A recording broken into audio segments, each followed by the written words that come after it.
Hello, good afternoon to all of you. How are you all? Ma'am, we all are fine. What about you? I'm also fine. So let's start discussion. Ma'am ji, आज की class में हम कथा में क्या पढ़ेंगे? हमें कथा में क्या सुनने को मिलेगा? आज की कथा आज की क्लास कुछ इस तरह से होगी। सबसे पहले होगा रिवीजन, उसके बाद होगी डेफिनेशन, उसके बाद होगा क्रेडिट प्रोविजन। तो ये तीन चीज़ें आज आपको कराई जाएंगी। सबसे पहले रिवीजन, देन डेफिनेशन, उसके बाद होगा सेट ऑफ के जो प्रोविजंस होते हैं उसके बारे में हम पढ़ेंगे। और ये तीनों पॉइंट ख़त्म करके आज की क्लास हमारी समाप्त हो जाएगी। और सभी एक बार प्यार से बोलेंगे जय माता दी। चलिए, तो सबसे पहले हम रिवाइज करते हैं। रिवाइज करने के लिए आप आ जाइए, ये जो पीडीएफ फाइल आपको मिली होगी टेलीग्राम चैनल से। कि मैम एक सेकंड मैम, एक सेकंड, डेट तो लिख दो। आज तो आपने डेट ही नहीं लिखा। आप बोलो और मैं ना सुनूं, इम्पॉसिबल। आज डेट है 12 जून 2020। Happy? Yes ma'am, very happy. चलो फटाफट से रिवीजन करते हैं। तो लास्ट क्लास में मैंने आपको कुछ कॉन्सेप्ट्स कराए थे। बेसिकली हम बेस बिल्डिंग कर रहे थे इनपुट टैक्स क्रेडिट चैप्टर की।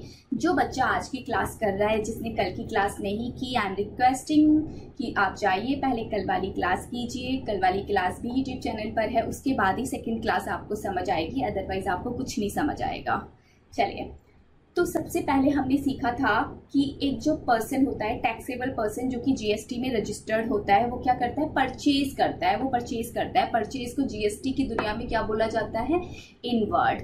फिर वो पर्सन परचेज करने के बाद गुड्स की सेल करते हैं। तो सेल करने के बाद, सेल करने को क्या बोला जाता है? जल्दी से कमेंट बॉक्स में मैसेज करो, सेल करने को क्या बोलते हैं? सेल करने को मैम जल्दी लिखो, जल्दी, आउटवर्ड बोला जाता है। Very good. इनवर्ड सप्लाई पर जो टैक्स लगता है उस टैक्स का नाम क्या होता है? जल्दी बताइए मैम। उस टैक्स का नाम होता है इनपुट टैक्स। और आउटवर्ड सप्लाई पर लगने वाले टैक्स का क्या नाम होता है मैम? आउटवर्ड सप्लाई पर लगने वाले टैक्स का नाम होता है आउटपुट टैक्स। तो ये जो बेटा इनपुट के टाइम पर आपने टैक्स पे किया था, उस वाले टैक्स का आपको क्या मिल जाता है? क्रेडिट मिल जाता है। आप इनपुट वाले टैक्स के क्रेडिट को यूटिलाइज कर सकते हो। कब यूटिलाइज कर सकते हो? जब आउटपुट टैक्स को आप गवर्नमेंट को पे करने जा रहे हो। तो आप पूरा का पूरा आउटपुट टैक्स गवर्नमेंट को पे मत करो, उसमें से इनपुट टैक्स को माइनस करो और जो डिफरेंस बचेगा वो आप गवर्नमेंट को पे कर दो। फिर मैंने आपको बताया था कि जो परचेज हम करते हैं, तो उसमें तीन तरह की चीजें हम परचेज करते हैं। एक तो हम इनपुट परचेज करते हैं, एक हम इनपुट सर्विसेज परचेज करते हैं, तीसरी चीज हम कैपिटल गुड्स परचेज करते हैं। इनपुट का मतलब होता है गुड्स। परचेज करते टाइम पर हम गुड्स को इनपुट बोलते हैं। मैं आपको डेफिनेशन पढ़ाऊंगी, वहां पर ये चीज लिखी हुई है। तो तीन चीज परचेज करते हैं मैम। हाँ बोलो। तो ये जो तीन चीज हम परचेज करते हैं, इन तीनों पर हमको क्रेडिट मिलता है क्या? देखो, हमेशा नहीं मिलता। मैं आपको कंडीशन सिखाऊंगी, अभी हम बेस बना रहे हैं। जब आप ये तीन तरह की चीजें परचेज करोगे, या तो आपको क्रेडिट मिलेगा या फिर आपको क्रेडिट नहीं मिलेगा। अगर आपको क्रेडिट मिलेगा तो उसके लिए आपको कुछ कंडीशन सेटिस्फाई करनी पड़ेंगी, कुछ कंडीशन आपको पूरी करनी पड़ेंगी। लेकिन अगर आपको क्रेडिट नहीं मिलेगा तो उस केस में बोला जाता है कि क्रेडिट ब्लॉक है, ब्लॉक क्रेडिट। ब्लॉक क्रेडिट के केस में आपको 1 रुपए का भी क्रेडिट नहीं मिलता, चाहे आप कंडीशन पूरी कर दो, चाहे आप कंडीशन पूरी ना करो। अब बात आती है कि मैम ये जो हम परचेज करते हैं, इनपुट्स हम परचेज करते हैं, हम कैपिटल गुड्स परचेज करते हैं और हम इनपुट सर्विसेज परचेज करते हैं। तो अगर ये हम अपने बिजनेस के पर्पस के लिए यूज कर रहे हैं तो क्या होगा? अगर हम इनको अपने बिजनेस पर्पस के लिए खरीद रहे हैं, क्योंकि हमें खरीदने के बाद वापस फिर से बेचना है या फिर अपने ऑफिस की प्रीमाइसेस में यूज करना है, तो आपको आईटीसी मिल जाएगा। लेकिन अगर आप ये तीनों चीजें अपने पर्सनल पर्पस के लिए परचेज करोगे तो आपने जो इनपुट पर टैक्स दिया है, जो आपने इनवर्ड सप्लाई पर टैक्स दिया है, उसका आपको क्रेडिट नहीं मिलेगा, मिलेगा अगर पर्सनल पर्पस है तो। लेकिन मैम अगर दोनों पर्पस है तो, पर्सनल भी है और बिजनेस वाला पर्पस भी है, तो क्या होगा उस केस में हमारा जो आईटीसी होता है वो अपोर्शन होगा, वो 2 पार्ट्स में हम उसको बांटेंगे, हम उसको प्रोपोर्शनेट करेंगे। ओके मैम, इतनी बात हमको समझ आ गई, कथा सुनने में हमें अच्छा लग रहा है, आप और सुनाइए। आपने इतना बोला और मैं बहुत खुश हो गई कि चलिए ठीक है, अब बच्चे आगे बढ़ने की बोल रहे हैं। फिर ये जो 3 तरह की चीजें थी, कौन सी, inputs, capital goods and input services, अगर ये आप परचेज करके आगे जो सप्लाई दे रहे हो वो सप्लाई अगर टैक्सेबल है तो आपको आईटीसी मिलेगा। लेकिन आगे जो आप आउटवर्ड सप्लाई दे रहे हो वो आउटवर्ड सप्लाई अगर एग्जेम्प्ट है तो फिर आपको आईटीसी ना मिल पाएगा। लेकिन मैम अगर हम दोनों तरह की सप्लाई दे रहे हैं अपने बिजनेस से, टैक्सेबल भी और एग्जैम्प्ट भी, तो क्या होगा, तो होगा अपोर्शनमेंट, प्रोपोर्शनेट किया जाएगा आईटीसी को। उसके बाद ये सारी बातें बताई थी जो कि कहानी लिखी हुई थी, काम की नहीं थी। फिर मैंने ये बताया था कि किसको कितना पढ़ना है और किसको कितना अभी नहीं बाद में पढ़ना है, ठीक है। उसके बाद एक एग्जाम्पल किया था, बहुत ब्यूटीफुल एग्जाम्पल्स था, बहुत ही प्यारा सा एग्जाम्पल था, मज़ा ही आ गया था करके। इस एग्जाम्पल में क्या किया था सुनो, एक पर्सन थे मिस्टर ए जो कि अपने गुड्स बेच रहे थे मिस्टर बी को। मिस्टर ए जब गुड्स बेच रहे थे तो वो गुड्स बेच रहे थे, उसके साथ एक इनवॉइस दे रहे थे। मिस्टर बी जिन्होंने गुड्स परचेज किए उन्होंने गुड्स की वैल्यू का पैसा भी दिया सप्लायर को, यानी कि मिस्टर ए को, प्लस जीएसटी का पैसा भी उन्होंने सप्लायर को दिया। सप्लायर भैया ने क्या किया कि जो गुड्स की वैल्यू का पैसा था वो तो अपनी पॉकेट में रख लिया, लेकिन जो जीएसटी का पैसा था वो गवर्नमेंट के पास भेज दिया। और सभी मिलके बोलेंगे जय माता दी। आप देखो, जब वो गवर्नमेंट को जीएसटी का पैसा भेज रहे थे तो उन्होंने अपनी आउटवर्ड सप्लाई के लिए जीएसटीआर 1 फॉर्म फिल किया और उसमें इनवॉइस की डिटेल अपलोड कर दी। इनका जो जीएसटीआर 1 था वो रेसिपिएंट के जीएसटीआर 2A में ऑटो पॉपुलेटेड हो गया। वहां से रेसिपिएंट को दिखने लगा, अच्छा मैंने इस वाले सेलर से इतने रुपए का गुड्स इस दिन परचेज किया था, ओ मैंने इस वाले सेलर से इस दिन इतने रुपए का भी गुड्स परचेज किया था। तो उसको अपने परचेज करने की सारी समरी 2A में दिख रही है। अब 2A का यूज करके रेसिपिएंट यानी कि मिस्टर बी क्या करेंगे, GSTR 2 फॉर्म फिल कर देंगे जिसमें वो अपनी सारी इनवर्ड दिखाएंगे, सारी परचेजेस दिखाएंगे। फिर क्या होगा, दोनों की रिटर्न अपलोड हो गई। सप्लायर ने सेल बता दी, परचेजर ने, रेसिपिएंट ने परचेज बता दी। गवर्नमेंट को दोनों के पास से डेटा मिल गया। गवर्नमेंट ने क्या किया, जो टैक्स पे किया था रेसिपिएंट ने एज अ इनपुट टैक्स, वो पूरा का पूरा इनपुट टैक्स डाल दिया रेसिपिएंट के ई क्रेडिट लेजर में, ताकि इन फ्यूचर में जब रेसिपिएंट अपना आउटपुट टैक्स पे करेगा तो उस ई क्रेडिट लेजर में से इनपुट टैक्स का अमाउंट यूटिलाइज्ड कर लेगा और जो बैलेंस पैसा बचेगा उसको जीएसटी पेबल के रूप में बैंक या फिर कैश से गवर्नमेंट को पे कर देगा। और प्यार से बोलेंगे जय माता दी। चलिए, ये सारी चीजें मैंने आपको बताई थी, यहाँ प्रॉपर लिख के भी दी है। पढ़ी तो आपने थी नहीं ना घर पे जाके, कि पढ़ ली थी। चलो, अब हमारा रिवीजन हो गया है। इतनी ही चीजें बस हमने की थी लास्ट की क्लास में। अब मैं आपको कुछ डेफिनेशन कराऊंगी जो कि इस चैप्टर में बहुत काम की है। बहुत सिंपल सी डेफिनेशन है, वो डेफिनेशन अब हम करेंगे।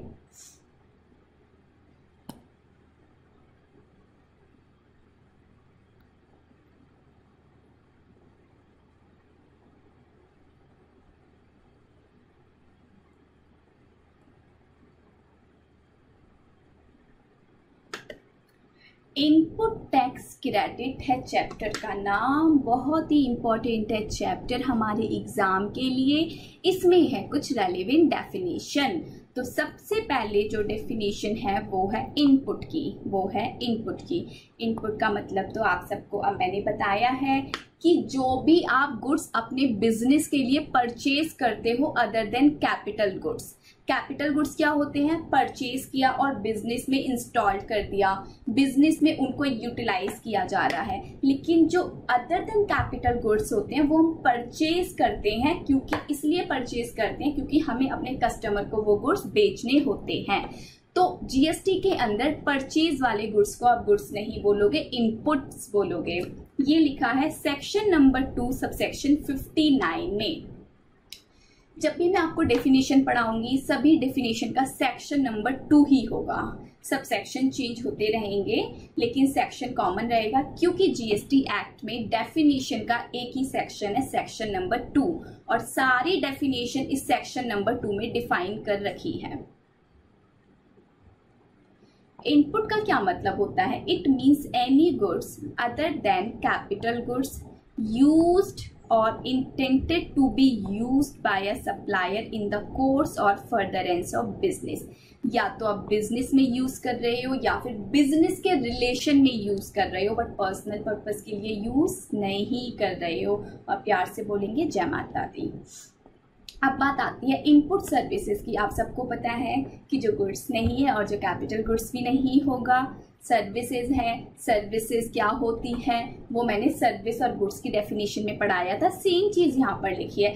It means any service used or intended to be used by the supplier in the course of furtherance of business। इन्होंने कहा इनपुट सर्विस का क्या मतलब होता है? कोई सी भी ऐसी सर्विस जो आप बिजनेस में यूज कर रहे हो, बिजनेस के पर्पस के लिए यूज कर रहे हो। सर्विस कैपिटलाइज्ड नहीं होती जीएसटी के अंदर। अगर बाय चांस आपने अपने अकाउंटिंग ट्रीटमेंट में सर्विस को कैपिटलाइज्ड भी कर दिया है तब भी जीएसटी के अंदर उनको इनपुट सर्विस ही बोला जाएगा। सर्विस चाहे आपने एज अ एक्सपेंस बुक की हो, चाहे आपने उसको कैपिटलाइज्ड कर दिया हो अपने बुक्स ऑफ अकाउंट्स में, लेकिन जीएसटी के अंदर सर्विस का एक ही नेचर होता है, इनपुट सर्विस। गुड्स की दो नेचर होते हैं, इनपुट्स एंड कैपिटल गुड्स। तो सर्विस का मतलब वैसे तो आपको पता है, वो वाला मतलब नहीं यहाँ पे पढ़ाऊंगी कि वो तो सिंपल सी बात है, जो गुड्स नहीं होते वो सर्विस होती है। अब सर्विस, इनपुट सर्विस कौन सी होती है वो हमने यहाँ पर सीख लिया कि जो बिजनेस के लिए यूज हो रही हो। Capital goods, it means goods the value of which is capitalized in the books of accounts of the person claiming the ITC and which are used or intended to be used or furtherance of business। Capital goods वो goods होते हैं जो कि goods नहीं होते, क्योंकि normal goods तो as a expense book करोगे, खरीदोगे, परचेज करोगे, फिर उसको सेल कर दोगे। लेकिन जो कैपिटल गुड्स होते हैं वो आपने एज एक्सपेंस भी बुक नहीं किया, वो आपकी परचेज भी नहीं है, वो आपने लिया क्योंकि आपको बिजनेस में उसको इंस्टॉल करना था, बिजनेस में उनकी जरूरत थी, और आपने उनको क्या किया, बुक्स ऑफ अकाउंट्स में कैपिटलाइज्ड कर दिया और आप उन पर आईटीसी क्लेम कर रहे हो। इनवर्ड सप्लाई क्या होता है आप सबको पता है। इनवर्ड का मतलब क्या होता है, जल्दी से मैसेज करो। सेल या परचेज, इन बिजनेस में इन हुई है, सेल या परचेज। मैम इनवर्ड का मतलब तो परचेज होता है। जी हाँ, इनवर्ड का मतलब होता है inward supply in relation to a person shall be received of goods or services or both, whether by purchase or acquisition or any other means with or without consideration। आपने कोई चीज़ purchase किया, चाहे वो आपकी सर्विसेज हो, चाहे वो आपके गुड्स हो, कुछ भी हो, जो भी आपने बिजनेस में परचेज किया, बिजनेस में एक्वायर किया, उसके बोला जाता है इनवर्ड सप्लाई। आउटवर्ड सप्लाई क्या होता है? आउटवर्ड सप्लाई का मतलब क्या होता है, जल्दी से कमेंट करो। आउटवर्ड सप्लाई का मतलब होता है cell. Outward supply in relation to a taxable person means supply of goods or services or both, whether by sale, transfer, barter, exchange, license, rental, lease or disposal or any other mode made or agree to be made by such person in the course or furtherance of business। एक supplier ने आगे अपने goods को बेचा होगा, cell किया होगा, उसको बोला जाएगा आउटवर्ड सप्लाई। चाहे उसने गुड्स को बेचा हो, चाहे उसने गुड्स को लीज पर दिया हो, चाहे उसने सर्विसेज को, कोई रूम वगैरह को रेंट पर दिया हो, चाहे बार्टर किया हो, चाहे गुड्स एक्सचेंज बेसिस पर दिया हो, चाहे गुड्स का डिस्पोजल किया हो। नाम से मतलब नहीं है, हमें नाम पर नहीं जाना, हमें काम पर जाना है। अगर सप्लायर ने गुड्स को बेचा है तो उसको बोला जाता है आउटवर्ड सप्लाई। टैक्सेबल सप्लाई क्या होता है? टैक्सेबल सप्लाई तो वो होता है जिस पर टैक्स लगता है। It means a supply of goods और सर्विसेज और both which is leviable to tax, जिस पर टैक्स लगता है। Non taxable supply, non taxable supplies कौन सी होती हैं? जो जीएसटी की दुनिया से बाहर है, जिन पर जीएसटी नहीं लगता। तो ये चीज़ मैंने आपको ऑलरेडी बताई थी कि जो हमारे 5 पेट्रोलियम प्रोडक्ट्स हैं, 5 पेट्रो प्रोडक्ट्स हैं हमारे, और लीकर फॉर ह्यूमन कंजम्पशन, ये जो 2 चीज़ें हैं इन पर जीएसटी नहीं लगता, ये जीएसटी की दुनिया से बाहर हैं, तो ये नॉन टैक्सेबल सप्लाई है। It means a supply of goods और सर्विसेज और both which is not liable to tax, जिस पर टैक्स नहीं लगता। कौन से वाला टैक्स? जीएसटी का टैक्स नहीं लगता। एग्जेम्प्टेड कौन सी होती है? एग्जेम्प्टेड आप सबको पता है, एक तो हमने पढ़ी थी एग्जेम्प्टेड सर्विसेज सेक्शन नंबर 11 में जो हम पढ़ रहे थे। It means supply of any goods or services or both which attract nil rate of tax, which may be wholly exempt or includes non-taxable supply। ये चीज़ मैंने आपको काफ़ी बार बताई हुई है। exempted का मतलब वो वाली exempted तो होती ही है जो हमने नॉर्मल अपनी बुक्स में पढ़ी है, वो वाली तो होती है। इसमें मैंने आपको काफ़ी सारी सर्विसेज पढ़ाई थी ना, याद होगा। लीगल सर्विस, एजुकेशन वाली सर्विसेज पढ़ाई थी, हॉस्पिटलिटी वाली सर्विसेज पढ़ाई थी, तो वो पूरी तरह से एग्जैम्प्ट वाली सर्विसेज भी एग्जैम्प्टेड थी। नील रेट, नील रेट कब लगता है? जब सर्विसेज का या फिर जब गुड्स का एक्सपोर्ट किया जाता है, बेचा जाता है आउटसाइड इंडिया। जब आउटसाइड इंडिया बेचते हैं तो उस पर नील रेट लगता है, उसको भी एग्जैम्प्टेड सप्लाई बोलते हैं। नॉन टैक्सेबल सप्लाई जस्ट अभी आपको पढ़ाया है। नॉन टैक्सेबल सप्लाई का मतलब जो जीएसटी की दुनिया से बाहर है, जिस पर जीएसटी नहीं लग रहा, उसको भी एग्जैम्प्टेड सप्लाई बोलते हैं। तो एग्जैम्प्टेड सप्लाई के अंदर 3 बात कवर होती हैं। नील रेट, नील रेट मतलब zero rate, fully exempted plus non taxable. तो एक छोटा सा डिफरेंस आपको बताती हूँ, बहुत माइन्यूट सी बात है बट बहुत काम की बात है। अभी नहीं काम आएगी, इन फ्यूचर बहुत काम आएगी। हालांकि जो नील रेट वाली सप्लाई होती है वो एग्जैम्प्टेड सप्लाई का पार्ट होती है, ठीक है। आपको मैंने एक चीज़ पढ़ाई थी लास्ट क्लास में कि जब आप परचेज करते हो, आप कोई शॉपकीपर हो, आपने परचेज किया और परचेज करने के बाद आपको क्या करना होता है? सेल करना होता है, ठीक है। तो आप परचेज पर क्या देते हो? टैक्स देते हो। अगर परचेज पर आपने टैक्स दिया है और सेल पर भी अगर आपने टैक्स दिया है तो आपको आईटीसी मिल जाता है, लेकिन आपको पता होगा अगर आपने परचेज पर तो टैक्स दिया लेकिन आपने सेल पर कोई टैक्स नहीं दिया, मतलब कि सेल आपकी एग्जैम्प्टेड है। सेल कैसी है? एग्जैम्प्टेड। जब सेल एग्जैम्प्ट होती है तो आपको आईटीसी नहीं मिलता है, लेकिन अगर सेल आपकी एग्जैम्प्ट ना होके जीरो रेट वाली होगी, नील रेट वाली होगी, मतलब कि आप एक्सपोर्ट कर रहे हो, तो गवर्नमेंट बोलती है उस केस में आपको आईटीसी मिल जाएगा। तो ये एक छोटा सा डिफरेंस है कि एग्जेम्प्टेड आउटवर्ड सप्लाई दे रहे हो तो आपको आईटीसी नहीं मिलेगा जो आपने परचेज के टाइम पर भरा था, लेकिन अगर आप जीरो रेटेड आउटवर्ड सप्लाई दे रहे हो तो आपको आईटीसी मिल जाएगा जो आपने परचेज के टाइम पर भरा था। तो एक माइन्यूट सा डिफरेंस था। चलिए अब आगे बढ़ते हैं।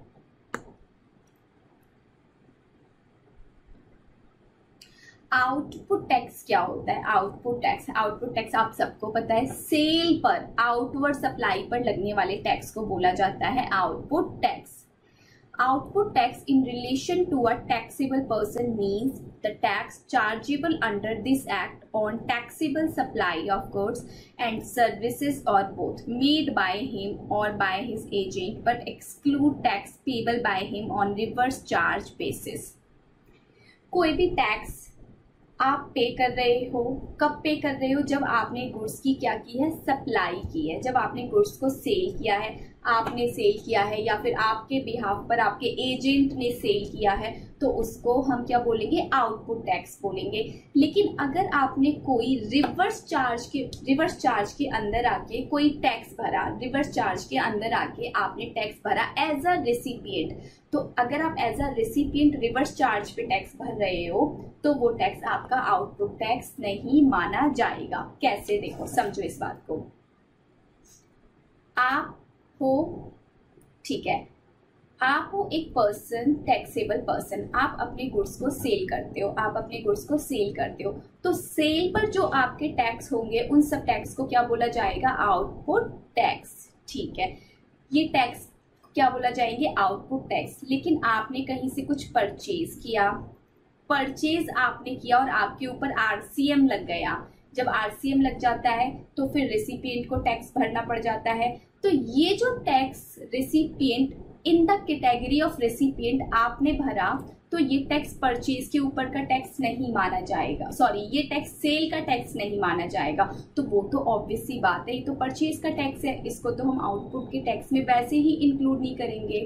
तो बस यही बात यहाँ पर लिखी है कि अगर आप रिवर्स चार्ज के अंदर आके कोई टैक्स भरते हो तो वो वाला टैक्स भी आपका आउटपुट टैक्स नहीं माना जाएगा, क्योंकि रिवर्स चार्ज का टैक्स तो आप इनपुट पर भरते हो और इनपुट आपकी परचेज होती है, और परचेज पर लगने वाले टैक्स को इनपुट टैक्स बोला जाता है, ना कि आउटपुट टैक्स। अब बात आती है इनपुट टैक्स की, तो इनपुट टैक्स आप सबको पता है कि जब हम परचेज करते हैं तो उसको बोला जाता है इनवर्ट, और इनवर्ट पर लगने वाले टैक्स को बोला जाता है इनपुट टैक्स। तो इनपुट टैक्स एक तो यही वाला टैक्स हो गया जो आप परचेज करते टाइम भर रहे हो। दूसरा, अगर आपने कोई परचेज किया है, अंडर आरसीएम किया है, तो भी टैक्स आप ही को भरना पड़ेगा, क्योंकि अब आप रेसिपिएंट हो। आरसीएम के केस में रेसिपिएंट को टैक्स भरना पड़ता है। तो आरसीएम के अंदर भरा जाने वाला टैक्स भी इनपुट टैक्स होता है। In relation to a registered person, it means the central tax, state tax, IGST, union tax। ये 4 तरह के टैक्स होते हैं, CGST, SGST, IGST और UTGST। Charged on the supply of goods and services or both made to him and includes the integrated goods and service tax charged on import। Import का मतलब ये होता है कि आपने गुड्स को परचेज किया, इंडिया से न करके किसी बाहर की कंट्री से आपने गुड्स को परचेज किया, या फिर ऐसा टैक्स जिसमें आपने टैक्स भरा अंडर सेक्शन 9, या 9 का मतलब होता है आरसीएम।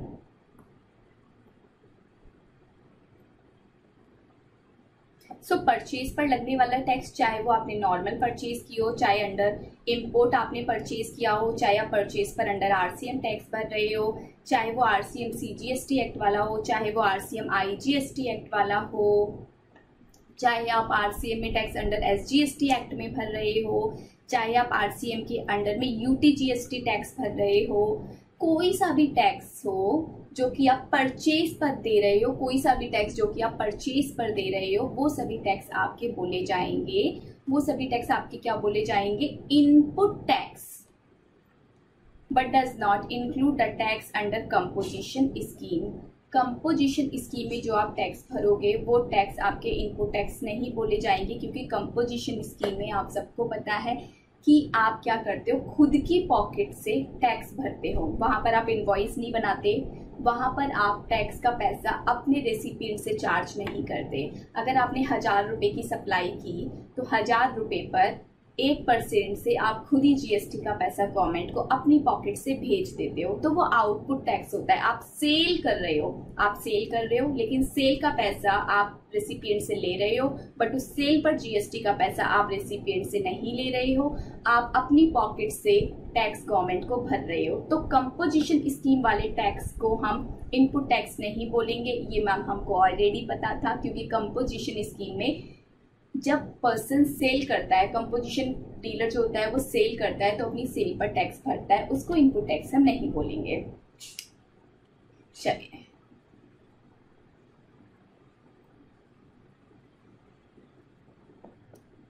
चलिए अब नेक्स्ट डेफिनेशन है इनपुट टैक्स क्रेडिट, और एक बार मेरे साथ जय माता दी।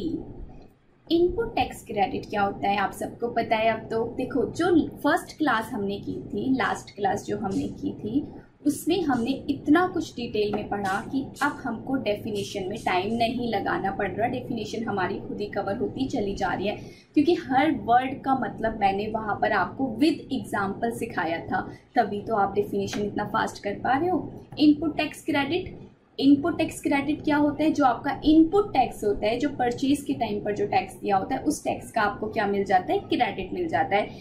Input tax credit means it means credit of input tax. Input tax पर जो क्रेडिट मिल जाता है आपको इन फ्यूचर अपने आउटपुट टैक्स को सेट ऑफ करने के लिए, उसको बोलते हैं इनपुट टैक्स क्रेडिट। डेफिनेशन जो है जॉब वर्क की, जॉब वर्क क्या होता है, तो एक एग्जांपल पहले भी लिया था, सेम एग्जांपल ले रही हूँ कि एक पर्सन है, उन्होंने चेयर्स बनाई, उन्होंने चेयर का ढांचा बना बना के अपनी फैक्ट्री में तैयार कर दिया, ठीक है। अब वो जो चेयर का ढांचा जो बनके तैयार हुआ है, उस चेयर के जो ढांचा है उस पर होना है पॉलिश, उस पर होना है डिजाइनिंग। तो जिसने वो चेयर बनाया वो काम वो खुद नहीं करते, वो सिर्फ चेयर को मैन्युफैक्चरिंग करते हैं। फिर वो क्या करते हैं, चेयर को बना बना के आगे उन्होंने किसी पर्सन को हायर कर रखा है, ये सारी चेयर्स उनके यहाँ भेज देते हैं। फिर वो पर्सन इन वाली चेयर पर पॉलिश कर देते हैं, इन वाली चेयर पर डिजाइनिंग कर देते हैं। तो जो सामने वाले पर्सन है जो कि चेयर पर अपनी एक्टिविटी परफॉर्म कर रहे हैं, उस एक्टिविटी को बोला जाता है जॉब वर्क की एक्टिविटी, और जो पर्सन ये काम कर रहे हैं उन पर्सन को बोला जाता है जॉब वर्कर। तो इट मीन्स एनी ट्रीटमेंट और any process undertaken by a person on goods belonging to another registered person and the expression job worker shall be construed accordingly. ये कह रहे हैं कि जब कोई एक पर्सन किसी गुड्स पर, ऐसे गुड्स पर जो कि बिलोंग करता है किसी अनदर रजिस्टर्ड पर्सन से, जब कोई गुड्स किसी अनदर रजिस्टर्ड पर्सन से बिलोंग करते हैं, उन पर कोई अदर बंदा आके अपनी काम की एक्टिविटी परफॉर्म करता है, तो उस एक्टिविटी को बोला जाता है जॉब वर्क की एक्टिविटी।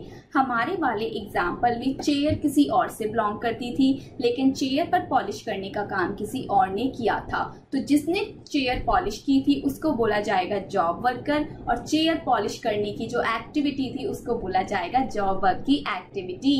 और प्यार से बोलेंगे जय माता दी। Work contract, work contract it means a contract for building construction. पहले समझो ये होता क्या है, देखो इसके लिए भी सेम एग्जांपल लूंगी। घर बनना है, तो जब घर बनता है तो जो बाहर से घर बनाने वाले आते हैं वो कॉन्ट्रैक्ट बेसिस पर घर बनाते हैं। बहुत बार वो बोलते हैं कि लेबर भी हमारी होगी और घर को बनाने में जो भी मटेरियल लगना है, जो भी ईंट पत्थर वगैरह जो भी लगना है वो सब हम लेके आएंगे। तो बेसिकली लेबर भी उन्हीं की, मटेरियल भी उन्हीं का, प्लस जहाँ पर वो काम परफॉर्म कर रहे हैं वो जगह एक इमूवेबल प्रॉपर्टी है, यानी कि वर्क लेबर भी उन्हीं की है प्लस मटेरियल भी उन्हीं का है।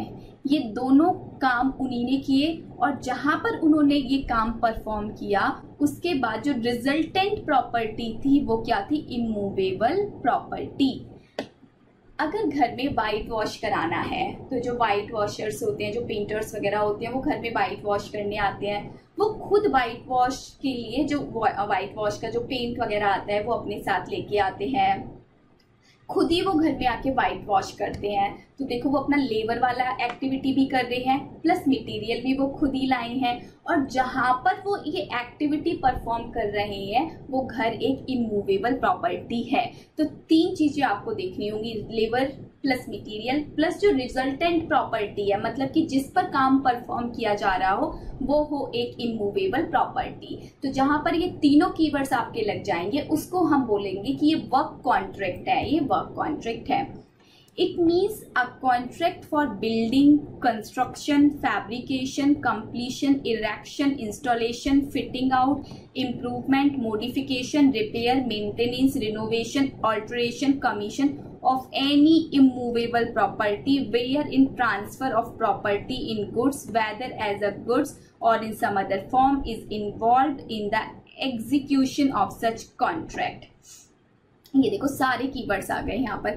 वो बोल रहे हैं कि चाहे तो घर का इरेक्शन किया जा रहा हो, चाहे इंस्टॉलेशन, चाहे फिटिंग की जा रही हो, चाहे कोई रिपेयर मेंटेनेंस की जा रही हो, चाहे कोई इम्प्रूवमेंट की जा रही हो, जरूरी नहीं है पूरा घर बिल्कुल तोड़ के ही बनाना है। एक फ्लोर बना हुआ है, दूसरा फ्लोर बना दिया, दूसरा फ्लोर भी बना हुआ है, जस्ट थोड़ी सी रिपेयर एंड मेंटेनेंस करनी है। तो कोई सी भी आप ऐसी एक्टिविटी परफॉर्म कर रहे हो जहां पर आपका गुड्स भी लग रहा है और जहां पर आपकी लेबर भी लग रही है और जो रिजल्टेंट प्रॉपर्टी है वो एक इमूवेबल प्रॉपर्टी है, तो उस एक्टिविटी को बोला जाता है वर्क कॉन्ट्रैक्ट की एक्टिविटी। अब बात आती है जीरो रेटेड सप्लाई की। तो जीरो रेटेड सप्लाई आप सबको पता है कि जब गुड्स को इंडिया से बाहर बेचा जाता है, आउटसाइड इंडिया बेचा जाता है, तो उस केस में जीरो रेट टैक्स लगता है। तो उन वाली सप्लाई को बोला जाता है zero rate supply. It means any of following supplies of goods और सर्विसेज और both, namely export of goods,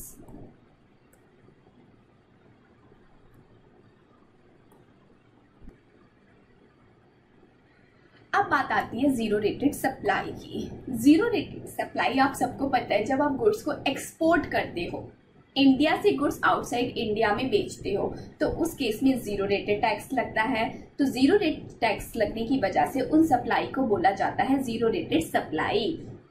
तो देखो, ये जो जीरो रेट सप्लाई है ये एक तो एक्सपोर्ट के केस में लगता है जब गुड्स इंडिया से आउटसाइड इंडिया में जा रहा है, या फिर विद इन इंडिया इन्होंने काफी जगह SEZ बना रखे होते हैं, स्पेशल इकोनॉमिक जोन इन्होंने जगह जगह इंडिया के अंदर बना रखे हैं। अगर इंडिया का कोई पर्सन उन SEZ में सप्लाई दे रहा है तो उसको भी बोला जाता है जीरो रेटेड सप्लाई। या तो सप्लाई का एक्सपोर्ट किया जा रहा हो तब जीरो रेट टैक्स लगता है और जीरो रेटेड सप्लाई बोला जाता है, या फिर सप्लाई को बाहर आउटसाइड इंडिया में ना दे के स्पेशल इकोनॉमिक जोन में दिया जा रहा हो तो उस केस में भी जीरो रेटेड टैक्स लगता है और उसको भी बोला जाता है जीरो रेटेड सप्लाई। और प्यार से बोलेंगे जय माता दी। लास्ट डेफिनेशन की कथा बस अब समाप्त होने ही वाली है। एक लास्ट डेफिनेशन बची है, एक्सपोर्ट ऑफ गुड्स।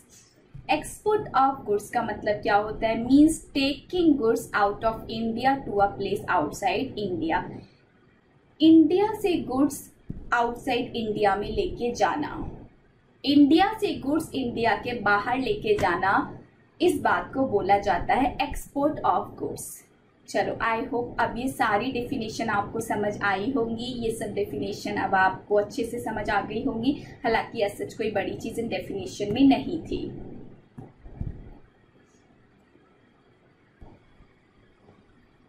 सो आ जाते हैं अब हम सेट ऑफ प्रोविजन पर। सेट ऑफ प्रोविजन को अब हम सीखेंगे।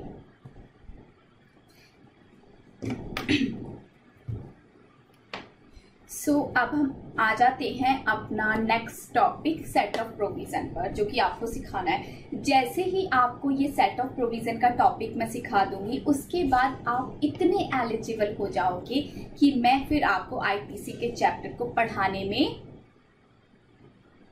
अच्छा फील करूंगी। मतलब जो मैं बोलूंगी वो चीज़ें आपको समझ आएंगी, जो मैं बोलूंगी वो चीज़ें आपके दिमाग में जाएंगी, जो क्वेश्चन मैं रखूंगी आप मुझे उस बात का आंसर दे पाओगे। लेकिन वो कब होगा? जब आप ये सेट ऑफ प्रोविजन मेरे से सीख लोगे तब।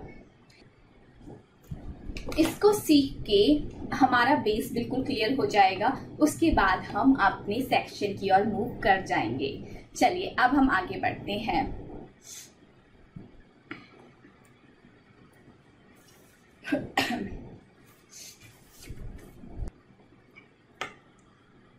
जब सप्लाई होती है गुड्स या सर्विसेज की, तो उस सप्लाई के अंदर दो तरह की ट्रांजैक्शन होती हैं।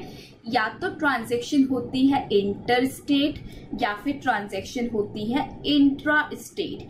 ये बात सप्लाई के चैप्टर में लिखी हुई है। जिन्होंने मेरे से सप्लाई का चैप्टर किया है उनको ऑलरेडी पता है, बट जिन्होंने बेस बिल्डिंग वाली क्लास नहीं की थी उनको अब ये चीज समझ आ जाएगी। तो ये टेंशन कोई भी मत लेना कि मैम बेस बिल्डिंग वाली क्लास नहीं की, कोई दिक्कत नहीं है। मैं तो जब जो चैप्टर पढ़ा रही हूँ उस चैप्टर में बिल्कुल बेस से पढ़ा रही हूँ। तो अब बेस बिल्डिंग की अगर आपने क्लास नहीं भी कर रखी है तब भी ये चैप्टर आपको बहुत बढ़िया से समझ आएगा। और एक बार सभी जोर से प्यार से बोल देना जय माता दी। इंटर स्टेट का मतलब होता है कि जब ट्रांजैक्शन एक स्टेट से दूसरे स्टेट में हुई हो, एक स्टेट से दूसरे यूनियन टेरिटरी में हुई हो, एक यूनियन टेरिटरी से दूसरे यूनियन टेरिटरी में हुई हो, या फिर एक कंट्री से दूसरी कंट्री में हुई हो। जहां पर भी एक बॉर्डर क्रॉस होगा, चाहे वो बॉर्डर स्टेट का हो, चाहे वो बॉर्डर यूनियन टेरिटरी का हो, चाहे वो बॉर्डर कंट्री का हो, जहां पर ये बॉर्डर क्रॉस होगा, जहां पर ये बॉर्डर क्रॉस होगा वहीं पर ट्रांजैक्शन बन जाएगी इंटर स्टेट ट्रांजैक्शन। दूसरा होता है इंट्रा। इंट्रा का मतलब होता है ट्रांजैक्शन विद इन स्टेट हुई है, सप्लायर भी दिल्ली में रहता है और जो रेसिपिएंट है वो भी दिल्ली में रहता है। विद इन स्टेट ट्रांजैक्शन हुई है या फिर विद इन यूनियन टेरिटरी हुई है, यानी कि सप्लायर भी चंडीगढ़ रहता है और रेसिपिएंट भी चंडीगढ़ रहता है, उसको बोलते हैं इंट्रा। लेकिन इंटर, सप्लायर मान लो दिल्ली में रहता था और रेसिपिएंट मान लो हरियाणा में रहता था, तो इसको बोलेंगे इंटर। जब ट्रांजैक्शन इंटर होती है तो उस पर लगता है IGST, इंटर ट्रांजैक्शन पर लगता है IGST और इंट्रा ट्रांजैक्शन पर लगता है CGST, SGST। अगर स्टेट के लेवल पर हुई है, विद इन स्टेट हुई है तो CGST, SGST। अगर विद इन यूनियन टेरिटरी हुई है तो CGST और UTGST। इस तरह से हमारे टैक्सेस लगते हैं। GST के नाम से कभी टैक्स नहीं लगता, टैक्स हमेशा IGST के नाम से लगता है या फिर यूनियन GST के नाम से लगता है या फिर SGST के नाम से लगता है या फिर IGST के नाम से लगता है या फिर CGST के नाम से लगता है या फिर SGST के नाम से लगता है या फिर UTGST के नाम से लगता है। इन नाम से टैक्स लगते हैं, टैक्स कभी भी GST के नाम से नहीं लगता है। एक एक एग्जाम्पल के थ्रू बता के आपको सिखाऊंगी। यहाँ पर मान लो गुड्स की वैल्यू है 10,000 रुपए, ठीक है। ट्रांजैक्शन जो हुई है वो दिल्ली टू यूपी हुई है, दिल्ली टू यूपी। तो अब मुझे आप फटाफट से बताइए यहाँ पर कौन से वाला टैक्स लगेगा GST के अंदर का? CGST लगेगा, IGST लगेगा, SGST लगेगा, कौन सा लगेगा? मैम यहाँ पर लगेगा IGST। IGST लगेगा @18%। तो यहाँ पर आ जाएगा 1800 रुपये टैक्स की वैल्यू आ जाएगी, टोटल आ जाएगा 11,800 रुपये। लेकिन अगर मान लो ट्रांजैक्शन हुई है आपकी हरियाणा टू हरियाणा, मतलब कि सप्लायर भी हरियाणा में रहता था और रेसिपिएंट भी हरियाणा में रहता था, तब मुझे बताओ कि GST कैसे लगेगा। गुड्स की वैल्यू है मान लो 10,000 रुपये। अब बताओ कौन से वाला टैक्स लगेगा? मैसेज करो जल्दी से कमेंट बॉक्स में। मैम टैक्स लगेगा CGST और लगेगा SGST। CGST लगेगा @9% और SGST लगेगा @9%। 900 रुपए के दोनों टैक्स लगेंगे। वैल्यू अभी भी निकल के आएगी 11,800 रुपए। ठीक है मैम, इतनी बात हमको समझ आई कि कब ट्रांजैक्शन इंटर बोली जाएगी और कब ट्रांजैक्शन इंट्रा बोली जाएगी। अगर इंटर बोली जाएगी तो IGST लगेगा, अगर इंट्रा बोली जाएगी तो CGST, SGST या फिर CGST, UTGST लगेगा। और एक बार सभी बोलेंगे जय माता दी। हंसते रहिए, मुस्कुराते रहिए, पढ़ते रहिए, सैड मत होइए, सैड मत होइए। सैड कभी होना ही नहीं चाहिए, बहुत नेगेटिव एनर्जी आती है। हमेशा हंसते रहो, फिर देखो कितनी पॉजिटिव एनर्जी आएगी, चीजें कितनी जल्दी जल्दी समझ आएगी। देखो यहाँ पर ये जो IGST का पैसा होता है, ये IGST का पैसा जाता है सेंट्रल गवर्नमेंट को। पूरा का पूरा 1800 रुपये सेंट्रल गवर्नमेंट को गया और सेंट्रल गवर्नमेंट इस 1800 रुपये में से 900 रुपये शेयर करेगी। किसके साथ? सेंट्रल गवर्नमेंट ही 900 रुपये शेयर करेगी डेस्टिनेशन स्टेट के साथ, मतलब कि जिस स्टेट ने गुड्स का कंजम्पशन किया उस स्टेट के साथ सेंट्रल गवर्नमेंट IGST का पैसा शेयर करेगी। लेकिन in case of intra transaction की बात करूं तो CGST किसको चला जाएगा? सेंट्रल गवर्नमेंट को। SGST किसको चला जाएगा? स्टेट गवर्नमेंट को। यहाँ पर डायरेक्टली पैसा चला जाता है सेंट्रल गवर्नमेंट और स्टेट गवर्नमेंट के पास, लेकिन यहाँ पर पैसा इंटर ट्रांजेक्शन में पैसा सेंट्रल गवर्नमेंट के हाथ में जाता है पूरा। फिर सेंट्रल गवर्नमेंट निकालती है कि कौन सा वाला स्टेट डेस्टिनेशन स्टेट है, मतलब कि कौन से वाले स्टेट ने गुड्स का कंजम्पशन किया है, उसी वाले स्टेट के साथ वो GST के पैसे को शेयर करती है। और प्यार से बोलेंगे जय माता दी। चलो, इतनी बात हम सबको समझ आ गई। अब आप सभी को ये बात तो पता लग गई कि GST के नाम से कोई टैक्स नहीं लगता। GST के नाम से कोई भी टैक्स नहीं लगता। अगर इनवर्ड सप्लाई है तो टैक्स लगता है CGST के नाम से, SGST के नाम से, IGST के नाम से या फिर UTGST के नाम से। इन नाम से टैक्स लगता है, लेकिन GST के नाम से कोई भी टैक्स आपको किसी भी इनवॉइस के ऊपर इंडिया में देखने को नहीं मिलेगा। दूसरी सप्लाई होती है हमारी आउटवर्ड सप्लाई। आउटवर्ड सप्लाई के अंदर भी GST के नाम से कोई टैक्स नहीं लगता। CGST लगता है, SGST लगता है, IGST लगता है या फिर लगता है UTGST। इतनी बात सबको समझ आई कि नहीं समझ आई? प्लीज जल्दी से कमेंट बॉक्स में जल्दी से मैसेज करो। जल्दी मैसेज करो, मैं आप सबकी कमेंट्स पढ़ रही हूँ, जल्दी मैसेज करो।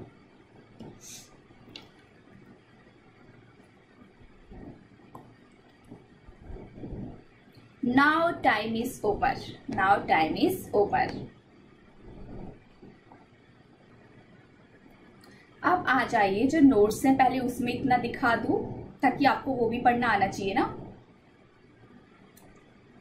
सप्लाई के अंदर जो ट्रांजैक्शन होती है वो होती है दो तरह की। ये चीज मैंने आपको बताई थी कि ट्रांजैक्शन या तो होती है इंटर या फिर होती है इंट्रा। इंटर का मैंने एग्जांपल दिया है कि ट्रांजैक्शन दिल्ली टू यूपी हुई है। इंटर के अंदर भी आपको एक एग्जांपल मिला है कि ट्रांजैक्शन दिल्ली टू दिल्ली हुई है इंट्रा में, या फिर हरियाणा टू हरियाणा, मतलब कि सेम स्टेट में हुई है, सेम यूटी में हुई है। तो इंटर के केस में जो टैक्स लगता है उसका नाम है IGST, एंड जो इंट्रा के अंदर टैक्स लगता है अगर स्टेट में ट्रांजैक्शन हुई है तो CGST, SGST। अगर यूनियन लेवल पर, यूनियन टेरिटरी में ट्रांजैक्शन हुई है तो टैक्स लगता है CGST और UTGST। फिर ये एग्जाम्पल आपके साथ डिस्कस कर लिया। नीचे लिखा हुआ है कि जो IGST होता है वो payable to central government and central government will share it with destination state. पूरा का पूरा IGST का पैसा सेंट्रल गवर्नमेंट को जाता है, फिर सेंट्रल गवर्नमेंट उस पैसे को शेयर करती है डेस्टिनेशन स्टेट के साथ।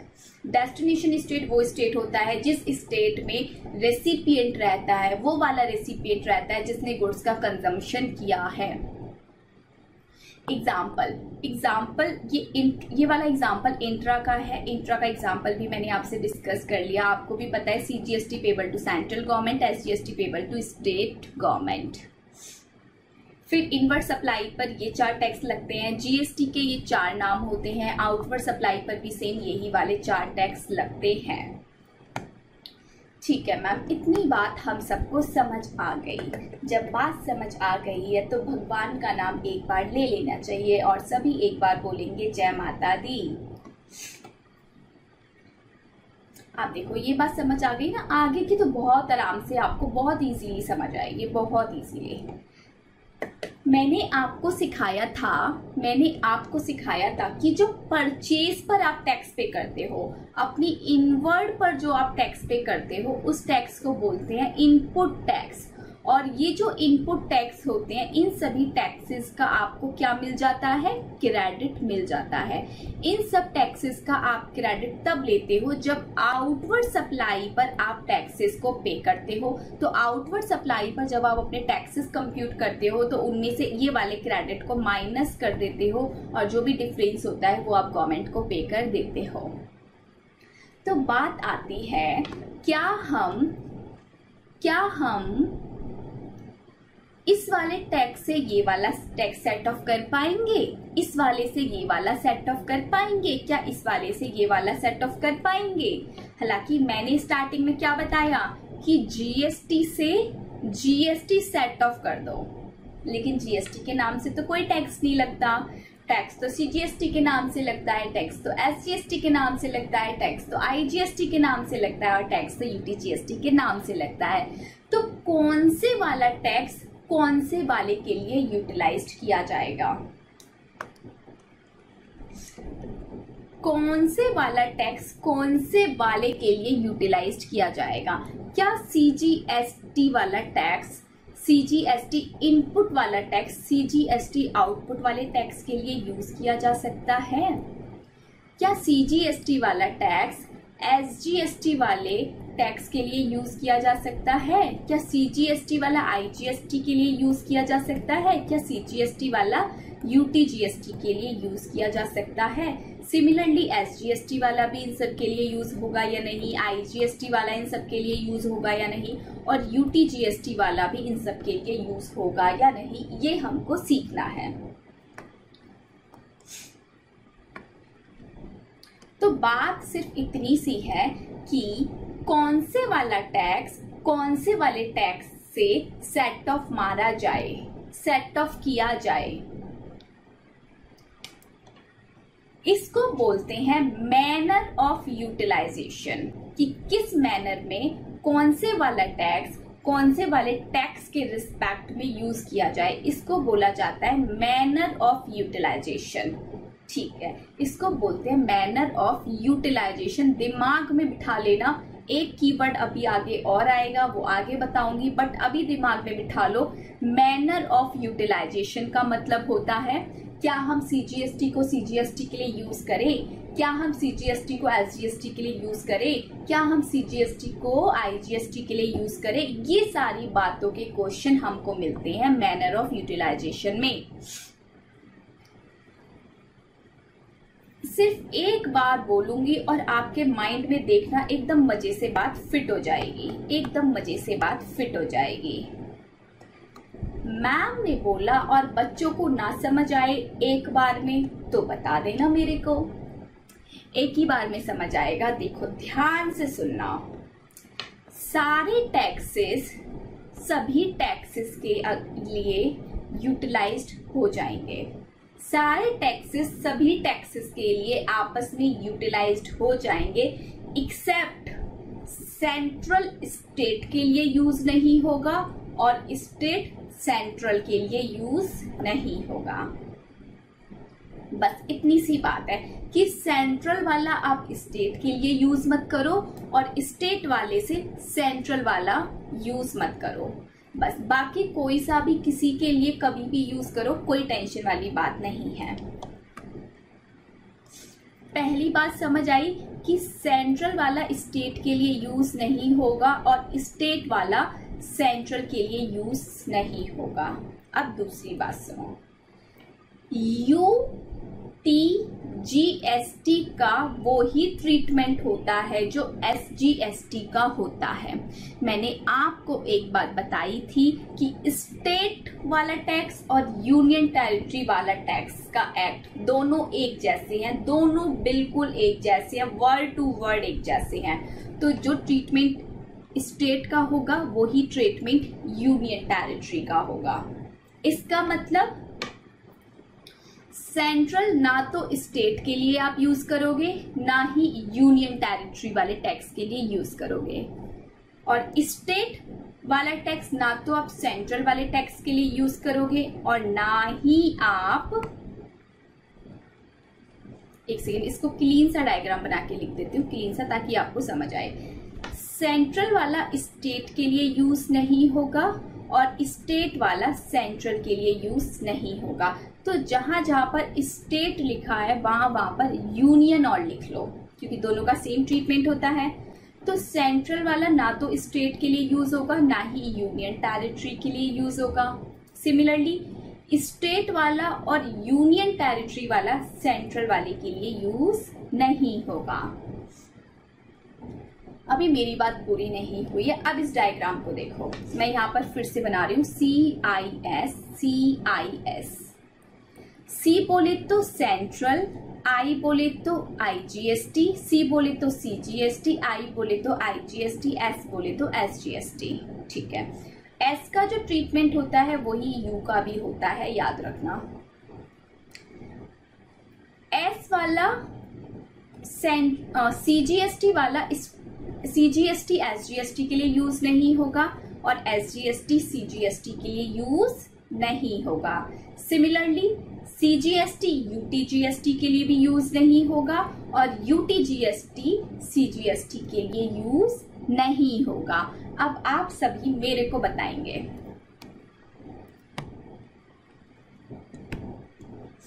क्या सेंट्रल वाला सेंट्रल के लिए यूज हो जाएगा? यस और नो? जी मैम हो जाएगा। क्या IGST IGST के लिए यूज हो जाएगा? जी मैम हो जाएगा। क्या स्टेट वाला स्टेट के लिए यूज हो जाएगा? जी मैम हो जाएगा। क्या यूनियन टेरिटरी के लिए यूज हो जाएगा? जी मैम हो जाएगा। IGST CGST के लिए यूज हो जाएगा। IGST SGST के लिए यूज हो जाएगा। CGST IGST के लिए यूज हो जाएगा और SGST IGST के लिए यूज हो जाएगा। यानी कि सब कुछ सबके लिए यूज हो जाएगा, सब कुछ सबके लिए यूज हो जाएगा। सिर्फ और सिर्फ सेंट्रल वाला स्टेट के लिए यूज नहीं होगा, स्टेट वाला सेंट्रल के लिए यूज नहीं होगा। सिमिलरली UTGST का भी सेम ट्रीटमेंट होता है। तो इस डायग्राम को इस तरह से आप याद रखना। फिर से एक बार बनाना सिखा दे रही हूँ। CIS CIS, ऐसे ऐसे ऐसे, फिर ऐसे ऐसे ऐसे ऐसे। ठीक है, इन पे एरो लगा दो, इन पे एरो लगा दो। ठीक है, अब देखो C का एरो C पर जा रहा है, C का एरो I पर जा रहा है, I का एरो C पर जा रहा है, I का एरो I पर जा रहा है, S का एरो I पर जा रहा है और S का एरो S पर जा रहा है। क्या C का कोई सा भी एरो डायरेक्टली S पर आ रहा है? नो मैम नहीं आ रहा। क्या S का कोई एरो C पर जा रहा है? नो मैम नहीं जा रहा। और जो ट्रीटमेंट S का होता है वही U का होता है। और एक बार सभी बोलेंगे प्यार से जय माता दी। कुल मिला के सभी टैक्सेस को आप सभी के लिए यूटिलाइज कर सकते हो। सिर्फ आप सेंट्रल वाले के लिए SGST यूज मत करो और SGST वाले के लिए CGST यूज मत करो। सिमिलरली UTGST से भी आप CGST को सेटअप नहीं मारोगे और CGST से आप UTGST को सेटअप नहीं मारोगे।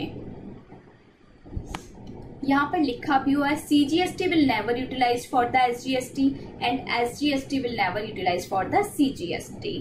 और UTGST का मैंने इसलिए नहीं लिखा क्योंकि उसका सेम ट्रीटमेंट होता है जो SGST का होता है। और हमने सीखा अभी मैनर ऑफ यूटिलाइजेशन, अब हम सीखेंगे order of utilisation. Set off credit के प्रोविजन के अंदर, सेट ऑफ प्रोविजन के अंदर दो टर्म्स यूज होती है, मैनर ऑफ यूटिलाइजेशन और दूसरी टर्म होती है ऑर्डर ऑफ यूटिलाइजेशन। तो मैनर ऑफ यूटिलाइजेशन हमने सीख ली, अब हम सीखेंगे ऑर्डर ऑफ यूटिलाइजेशन कि कौन से वाले ITC को पहले यूज किया जाए और कौन से वाले ITC को बाद में यूज किया जाए।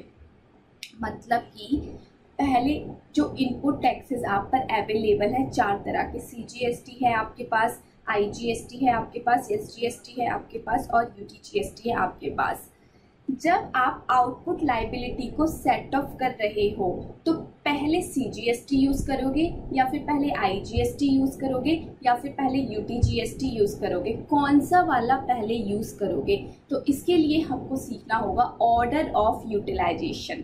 ये चीज हमने सीख ली कि कौन से वाला किसके लिए यूज होगा, उसको बोलते हैं मैनर ऑफ यूटिलाइजेशन। अब हम सीखेंगे कि किस ऑर्डर में यूज करेंगे, पहले कौन सा वाला, उसके बाद कौन सा वाला और उसके भी बाद कौन सा वाला, उसको बोला जाता है ऑर्डर ऑफ यूटिलाइजेशन। चलिए अब आगे बढ़ते हैं।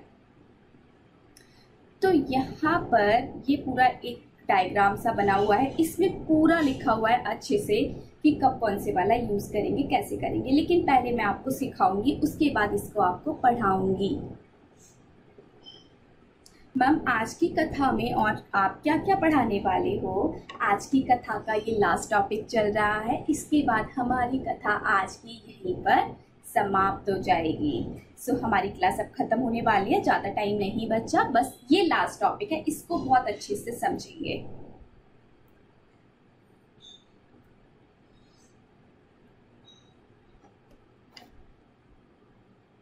हम समझेंगे ऑर्डर ऑफ यूटिलाइजेशन।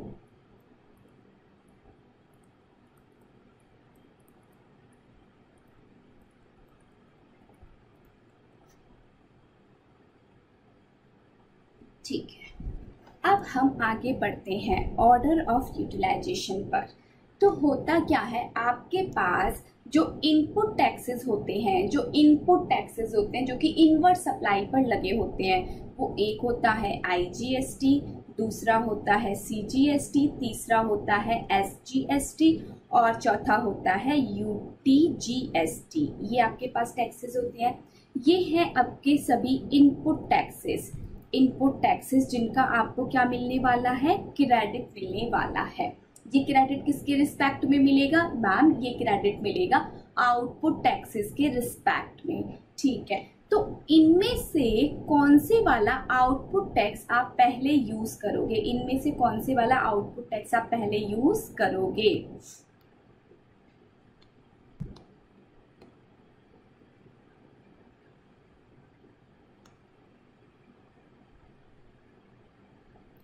चलिए,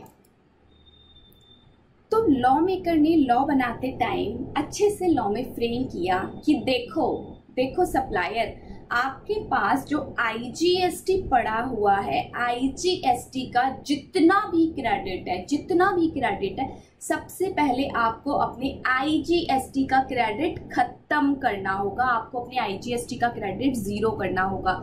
जब तक आप अपने IGST के क्रेडिट को खत्म नहीं करोगे, आप बाकी के टैक्सेस यूज नहीं कर सकते। मतलब कि आपको सबसे पहले अपना IGST खत्म करना पड़ेगा। तो आपको समझ आया? सबसे पहले हम क्या करेंगे? सबसे पहले हम अपने IGST के क्रेडिट को यूज करेंगे। IGST का क्रेडिट मैनर ऑफ यूटिलाइजेशन में आप सबने पढ़ा था। आप सब मुझे बताइए कि IGST को हम किस किस के लिए यूज कर सकते हैं। जल्दी से कमेंट बॉक्स में मैसेज करो, मैं देख रही हूँ, मैं पढ़ रही हूँ, जल्दी जल्दी करो। मैम IGST का क्रेडिट हम यूज कर सकते हैं IGST के लिए, हम यूज कर सकते हैं CGST के लिए, और हम यूज कर सकते हैं SGST के लिए। और जब SGST के लिए यूज हो रहा है तो इसका मतलब UTGST के लिए भी यूज होगा, क्योंकि दोनों का ट्रीटमेंट सेम होता है। ठीक है, मैनर ऑफ यूटिलाइजेशन में हमने यही सीखा था कि IGST को आप इन तीनों चीजों के लिए यूज कर सकते हो, इवन चौथे के लिए भी यूज कर सकते हो। ठीक है, लेकिन ऑर्डर ऑफ यूटिलाइजेशन में आपने क्या सीखा कि सबसे पहले आप क्या यूज करोगे? सबसे पहले आप IGST के क्रेडिट को खत्म करोगे। इसको आपको 0 करना है, बिल्कुल पूरी तरह से खत्म करना है। ठीक है, अब पहले नंबर पर IGST के क्रेडिट को आपने 0 किया और IGST को आपने यूज किया IGST के लिए, CGST के लिए और SGST एंड UTGST के लिए। IGST सबसे यूज हो जाता है। अब देखो, फिर लॉ मेकर बोलते हैं कि सबसे पहले IGST को IGST के लिए यूज करना, क्योंकि अपने वाला अपने के लिए तो सबसे पहले यूज होगा। IGST के लिए सबसे पहले यूज होगा। हम अपने वाले को फेवर सबसे पहले करते हैं या नहीं करते? अगर हमारा कोई रिलेटिव है और एक हमारा फैमिली का मेंबर है, तो हम अपने फैमिली के मेंबर की पहले हेल्प करेंगे, बाद में अपने रिलेटिव की हेल्प करेंगे और बाद में अपने नेबर की हेल्प करेंगे। तो वही कॉन्सेप्ट यहाँ पर है। ये IGST सबसे पहले अपने वाले को सेट ऑफ करेगा, फिर बात आएगी इन दोनों की, CGST SGST की, फिर बात आएगी इन दोनों की। तो फिर लॉ मेकर ने यहाँ पर लिखा, जब आप IGST को IGST के आउटपुट के लिए यूज कर लोगे, यानी कि IGST का आउटपुट लायबिलिटी तो खत्म हो गया, IGST का आउटपुट टैक्स जो था वो अब खत्म हो गया, लेकिन IGST का जो क्रेडिट है वो अभी तक ज़ीरो नहीं हुआ, वो अभी तक ज़ीरो नहीं हुआ, तो उसको आप फर्दर अदर आउटपुट टैक्सेस के लिए यूज़ करोगे। अदर आउटपुट टैक्स कौन से बचे? SGST बचा, CGST बचा, UTGST बचा। तो लॉ मेकर ने बोला कि CGST और SGST के लिए आप IGST को किसी भी ऑर्डर में यूज़ करो, any order, any proportion. Law maker ने ये वर्ड्स यहाँ पर लिख दिए, किसी भी ऑर्डर में यूज़ करो और किसी भी प्रोपोर्शन में यूज़ करो। मतलब मैम, मतलब ये है कि IGST का जो बचा हुआ क्रेडिट है, आप चाहो तो पहले उसको CGST के लिए यूज़ करो, आप चाहो तो पहले उसको SGST के लिए यूज़ कर लो, आप चाहो तो दोनों में इक्वल इक्वल यूज़ कर लो, आप चाहो तो यहाँ पर 10% कर लो, यहाँ पर 90 कर लो, किसी भी रेशो में आप इसको यूज़ कर सकते हो, किसी भी ऑर्डर में आप इसको यूज़ कर सकते हो। लेकिन याद रखने वाली बात कौन सी है कि IGST सबसे पहले IGST के लिए यूज़ होगा। जब IGST का आउटपुट टैक्स खत्म हो चुका है लेकिन इनपुट टैक्स अभी भी बचा हुआ है, तो फिर उस इनपुट टैक्स को आप अदर में भी यूज़ कर सकते हो, एनी ऑर्डर, एनी प्रोपोर्शन, किसी भी रेशियो में कर सकते हो, पहले किसी में कर सकते हो, बाद में किसी में कर सकते हो। ठीक है, अब देखो IGST का जो इनपुट टैक्स क्रेडिट था वो अब आपने क्या करना है? ज़ीरो करना है। आपने ज़ीरो जब कर दिया होगा तो आप सेकंड स्टेप की ओर बढ़ जाना, तो आप सेकंड स्टेप की ओर बढ़ जाना। सेकंड स्टेप में लॉ मेकर ने लिखा कि जब IGST पूरा यूज हो जाए ना, पूरा यूज होके ज़ीरो हो जाए, एकदम से खत्म हो जाए, तो फिर बात करना CGST की, फिर बात करना आप CGST की।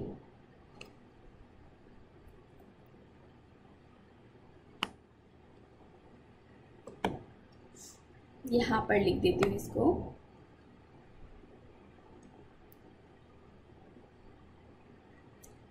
CGST। अब CGST को बताओ, मैनर ऑफ यूटिलाइजेशन में क्या पढ़ा था कि CGST के लिए यूज हो जाएगा, CGST IGST के लिए यूज हो जाएगा, CGST SGST के लिए यूज। मैं लिखने जा रही हूँ, बताओ यहाँ पर लिखूं या ना लिखूं? मैं लिखने ही वाली हूँ, जल्दी से मैसेज करो। नो मैम रुक जाओ, मत लिखो। CGST SGST के लिए यूज नहीं होता, आपने कहा और मैंने मान लिया। CGST SGST के लिए यूज नहीं होता है। तो यहाँ पर बात आई कि अपने वाला सबसे पहले अपने लिए यूज होता है, तो CGST को सबसे पहले CGST के लिए यूज करो, उसके बाद IGST के लिए यूज करो।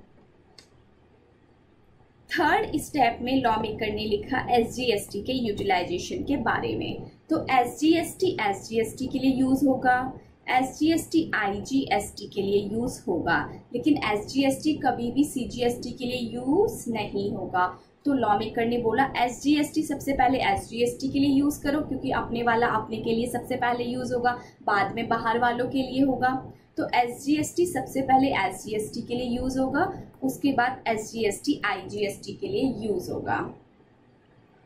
लेकिन लॉ मेकर ने यहाँ पर भी एक लाइन ऐड कर दी, एक लाइन ऐड कर दी, वो लाइन हम लिखेंगे।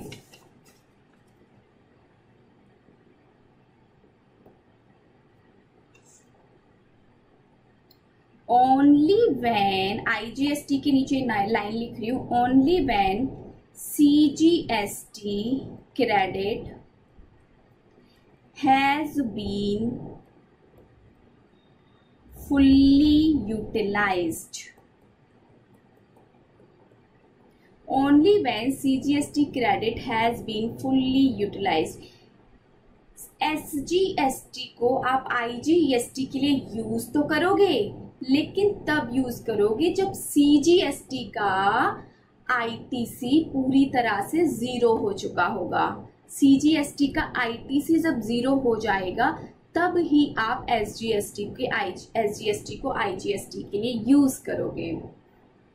सपोज करो CGST का क्रेडिट आपके पास थोड़ा सा पड़ा है, ठीक है, लेकिन आप सोच रहे हो कि एक काम करता हूँ, SGST को IGST से यूज कर लेता हूँ, क्या आप ऐसा कर पाओगे? जी नहीं, आप ऐसा नहीं कर पाओगे, क्योंकि CGST का अगर क्रेडिट आपके पास पड़ा है तो पहले CGST का क्रेडिट IGST से यूज करो। जब CGST का क्रेडिट 0 हो जाएगा तभी आप SGST के क्रेडिट को IGST से यूज कर पाओगे। तो ये जो कीवर्ड मैंने यहाँ पर लिखा है ये सिर्फ IGST के नीचे लिखा हुआ है, SGST के नीचे नहीं लिखा हुआ, SGST के नीचे नहीं लिखा हुआ। इसका क्या मतलब है मैम, SGST के नीचे ये क्यों नहीं लिखा हुआ? तो देखो, CGST CGST के लिए यूज होता है और SGST SGST के लिए यूज होता है। CGST में अगर 500 रुपये का क्रेडिट बचा हुआ है तो क्या उस 500 रुपये के CGST के क्रेडिट को आप SGST के लिए यूज कर पाओगे? नो मैम, हम नहीं कर सकते। हमने तो मैनर ऑफ यूटिलाइजेशन में ये चीज पढ़ी थी कि CGST will never be utilised for the payment of SGST tax. तो CGST में अगर थोड़ा सा ITC बचा है या कितना भी ITC बचा है वो कभी SGST में यूज नहीं होगा, इसीलिए यहाँ पर ये लाइन नहीं लिखी गई। CGST में अगर क्रेडिट बचा है कोई बात नहीं है, उसको बचा रहने दो। अगर आप SGST को SGST के लिए यूज करना चाहते हो आप कर लो, लेकिन अगर आप SGST को IGST के लिए यूज करना चाहते हो तो सिर्फ तभी करोगे जब CGST का क्रेडिट पूरी तरह से नलिफाइड हो जाएगा, पूरी तरह से खत्म हो जाएगा। इतनी बात समझ आई कि नहीं? जी मैम, इतनी बात समझ आ गई। कथा अभी एंड नहीं हुई है, अपने मिड में चल रही है, अबाउट टू फिनिश है। घबरा मत जाना मैम, अभी बहुत लंबा है क्या, अब बस खत्म होने वाला है। थोड़ा सा और समझाऊंगी, फिर थोड़े से एग्जाम्पल्स करेंगे, फिर हम सभी फ्री हो जाएंगे आज की क्लास से। चलो एक बार आप सब मेरे को आंसर देना, ठीक है? एक बार अब आप सबकी बारी, अब मैं आप सबको टेस्ट करूंगी। अभी तक आप मेरे को टेस्ट कर रहे थे, आप मेरी सुन रहे थे, आप मेरे को देख रहे थे कि मैम क्या पढ़ा रही हो, कैसे पढ़ा रही हो, और आप सब मेरी बातों से समझ रहे थे, ठीक है? तो अब मैं आप सबसे क्वेश्चंस करूंगी और अब आप सब मेरे को कमेंट बॉक्स में मैसेजेस करोगे। अब मैं आपसे पूछूंगी कि बताओ इस सिचुएशन में क्या होगा, बताओ इस सिचुएशन में क्या होगा। प्लीज फटाफट से मैसेज कर देना, प्लीज जल्दी से कमेंट बॉक्स में रिप्लाई करते जाना। मुझे उन सभी स्टूडेंट्स के नाम चाहिए जिनको मैं जानती हूँ, जो मेरे को हमेशा रिप्लाई करते हैं, हमेशा बिल्कुल एक्टिव रह के पढ़ाई करते हैं। मुझे उन सब के नेम स्क्रीन पर चाहिए, मतलब चाहिए। चलो अब खुद से मत सोच लेना मैम कि हम एक्टिव स्टूडेंट हैं, यानी आप सभी एक्टिव स्टूडेंट्स हो, मुझे सबके नेम याद है, आप सब बहुत अच्छे से पढ़ते हो। चलो अब बस, अब आगे बढ़ते हैं। अब कोई बात नहीं करेंगे, अब आगे बढ़ेंगे। मैनर ऑफ यूटिलाइजेशन आपने सीखा मैनर ऑफ यूटिलाइजेशन। उसके बाद आपने सीखा order of utilisation. Manner of utilisation में कुछ क्वेश्चंस पुट करूंगी, फिर ऑर्डर ऑफ यूटिलाइजेशन में कुछ क्वेश्चंस पुट करूंगी, फिर एग्जांपल्स की ओर बढ़ जाएंगे। क्या हम CGST को IGST के लिए यूज कर सकते हैं, येस और नो? जल्दी से कमेंट बॉक्स में मैसेज करो। क्या हम CGST को IGST के लिए यूज कर सकते हैं? जी मैम कर सकते हैं, वेरी गुड। क्या हम CGST को UTGST के लिए यूज कर सकते हैं, बताइए। नो मैम नहीं कर सकते। क्या हम IGST को SGST के लिए यूज कर सकते हैं? जी मैम कर सकते हैं। अब बताओ लास्ट क्वेश्चन, क्या हम CGST को SGST के लिए यूज कर सकते हैं? जल्दी मैसेज करो, सभी करो, सभी, एक सिंगल स्टूडेंट भी नहीं छूटना चाहिए, सभी रिप्लाई करो। CGST को SGST के लिए यूटिलाइज नहीं कर सकते। फिर मैनर लगाने के बाद हमको क्या सीखना होता है, ऑर्डर ऑफ यूटिलाइजेशन। ऑर्डर के केस में सबसे पहले जो IGST होता है, जिसको पहले नहीं समझ आया था वो अब ध्यान देना, समराइज्ड कर रही हूँ, पूरा समझ आएगा। सबसे पहले आपका जो IGST का ITC होता है, इनपुट टैक्स होता है आईजीएसटी वाला, उसको आपको क्या करना होता है, जीरो करना होता है। सबसे पहले आईजीएसटी को खत्म करना है, और आईजीएसटी को खत्म करने के लिए आप आईजीएसटी में यूज करो, सीजीएसटी में यूज करो और एसजीएसटी में यूज करो। आईजीएसटी को सबसे पहले आईजीएसटी के लिए यूज करोगे क्योंकि अपने वाला सबसे पहले अपने को फेवर करेगा। उसके बाद अगर फिर भी आपके पास आईजीएसटी का आईटीसी बच गया है, आईजीएसटी का आईटीसी बच गया है, तो सीजीएसटी और एसजीएसटी में डाल देना, एनी ऑर्डर में डाल देना, चाहे तो सीजीएसटी में पहले डाल देना, चाहे तो एसजीएसटी में पहले डाल देना, आपकी मर्जी। एनी प्रपोर्शन किसी भी रेशियो में डाल देना। अगर सीजीएसटी में 20% डालना चाहते हो तो एसजीएसटी में 80% डाल देना। अगर सीजीएसटी में 80% डालना चाहते हो तो सीजीएसटी में अगर 80% डालना चाहते हो तो एसजीएसटी में 20% डाल देना। चलिए, इतनी बात मैम हमको समझ आई। जब आईजीएसटी का आईटीसी जीरो हो जाएगा, जब आईजीएसटी का आईटीसी जीरो हो जाएगा, फिर आप आ जाना सीजीएसटी के क्रेडिट पर, सीजीएसटी के क्रेडिट को आप सीजीएसटी के लिए सबसे पहले यूज करोगे। लेकिन अगर फिर भी सीजीएसटी का क्रेडिट बच गया है तो उसको किसके लिए यूज करोगे, ये बात मैसेज करो। सीजीएसटी का बचा हुआ क्रेडिट किस पर्पस के लिए यूज होगा? क्या मैं यहाँ पर एसजीएसटी वर्ड लिख दूं? मैं आप सब से पूछ रही हूँ, क्या आप सब मेरे को परमिशन दे रहे हो यहाँ पर एसजीएसटी लिखने की, यहाँ पर एसजीएसटी लिखने की? मैं लिखने जा रही हूँ, जल्दी से मुझको मना करो अगर आप सब मेरे को परमिशन नहीं दे रहे हो, वरना मैं इसी वर्ड को यहाँ पर लिखा छोड़ दूंगी। नो मैम, बिल्कुल भी नहीं। आप इस वर्ड को यहाँ से इरेज करो, ये वर्ड यहाँ पर नहीं आएगा। सीजीएसटी को एसजीएसटी के लिए यूज नहीं करते, तो फिर मैं यहाँ पर क्या लिखूं? मैंने पूछा, बच्चों ने बताया, मैम आप यहाँ पर लिखो आईजीएसटी। अगर सीजीएसटी का आईटीसी बचा हुआ है तो उसको आईजीएसटी के लिए यूज करो। अब बात आती है, जब सीजीएसटी के बाद मैं किसको यूज करूंगी? एसजीएसटी को। सीजीएसटी के बाद क्या यूज होगा? एसजीएसटी। एसजीएसटी का क्रेडिट सबसे पहले एसजीएसटी के लिए यूज होगा और उसके बाद आईजीएसटी के लिए यूज होगा। सबसे पहले एसजीएसटी के लिए, उसके बाद आईजीएसटी के लिए। लेकिन एसजीएसटी आईजीएसटी के लिए सिर्फ तब यूज होगा जब only when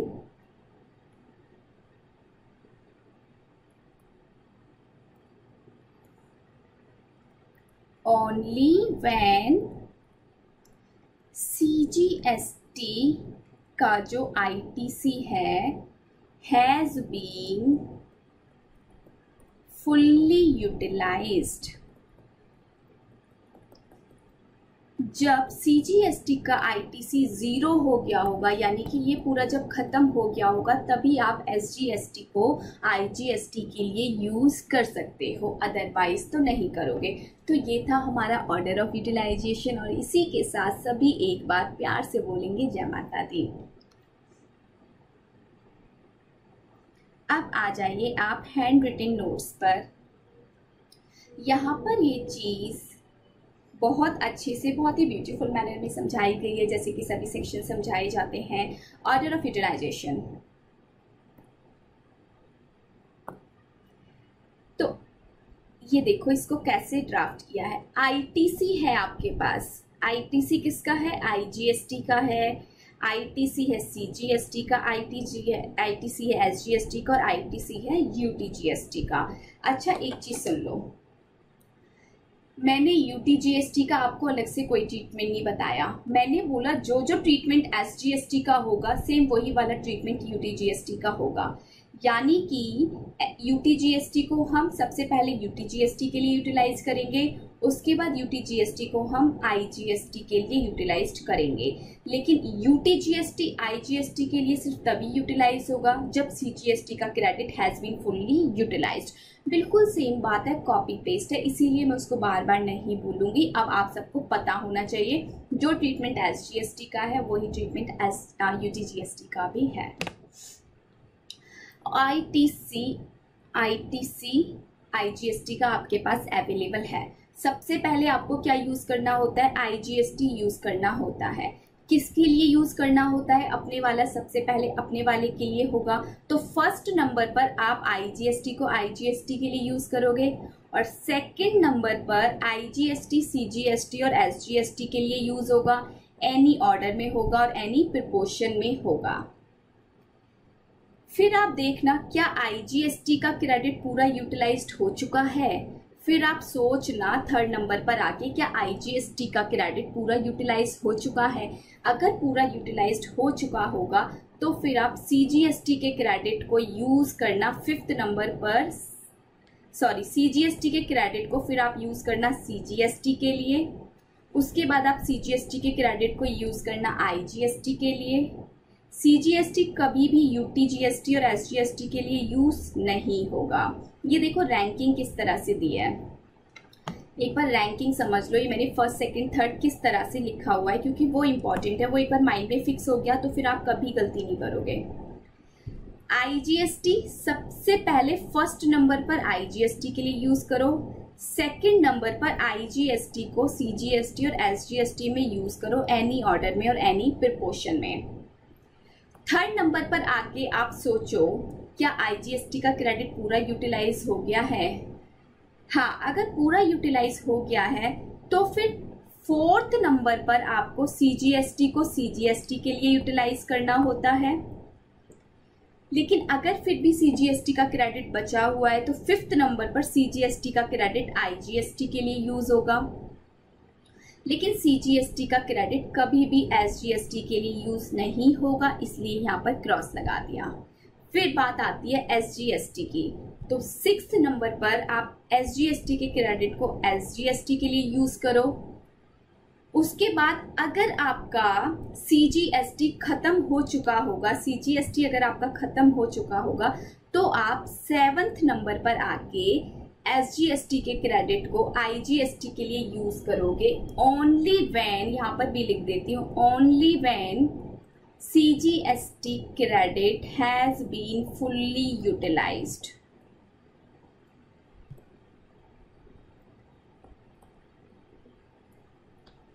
ये जो नोट्स है उसमें ये वाली लाइन एक बार इंसर्ट कर दूंगी आपके लिए क्योंकि अब आप तो नहीं लिख पाओगे, आपके पास तो अभी नोट्स नहीं है। मैं एक फ्रेश नोट्स इंसर्ट करके वाली लाइन डाल दूंगी।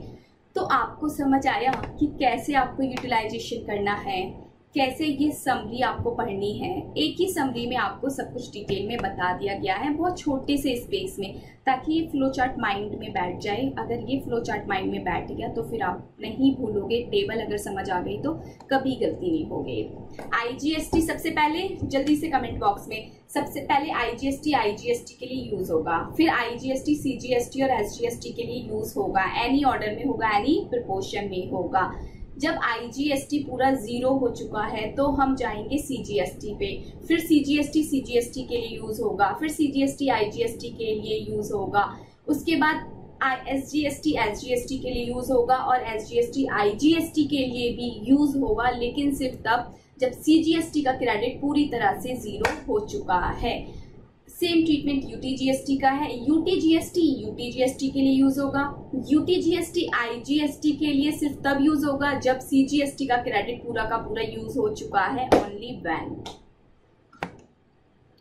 चलिए अब हम करेंगे थोड़े से एग्जांपल्स।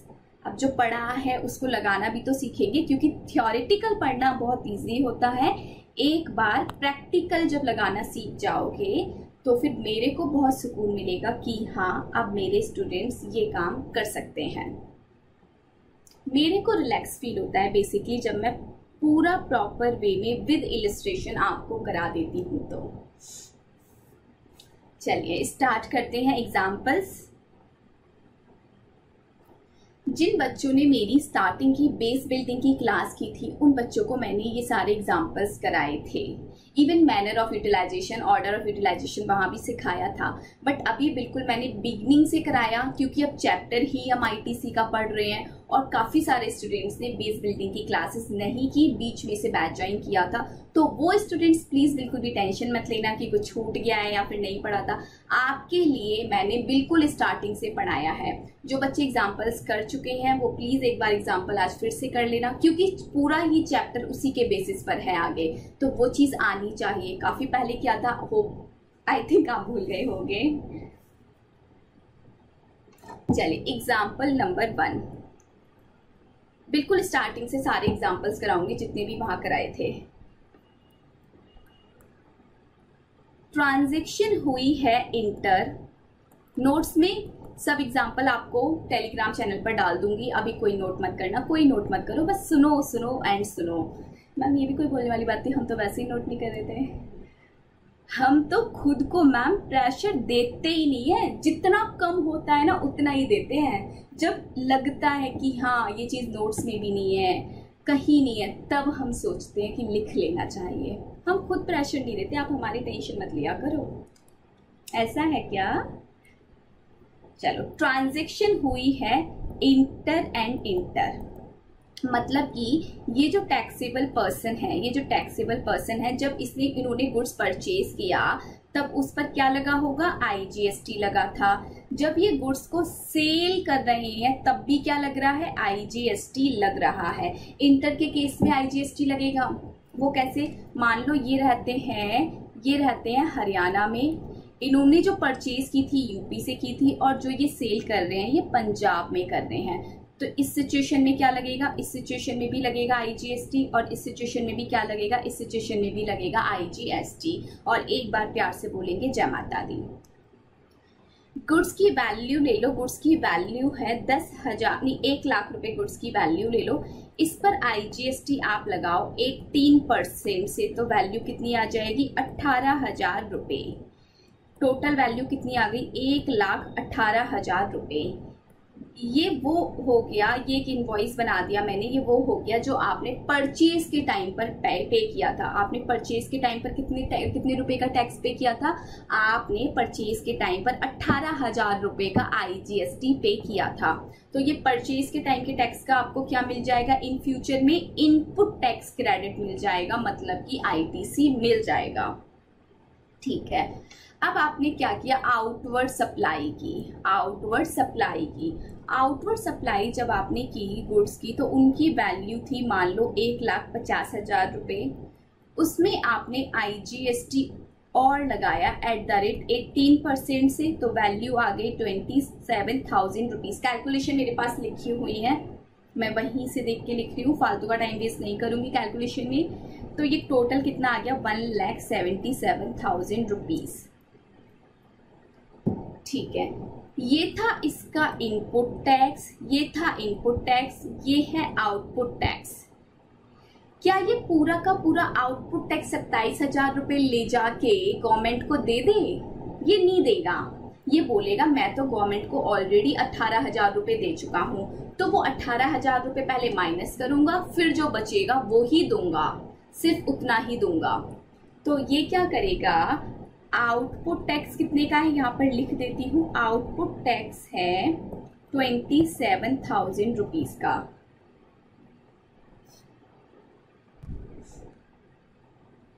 आउटपुट टैक्स है इस वाली ट्रांजैक्शन में 27,000 रुपीज का।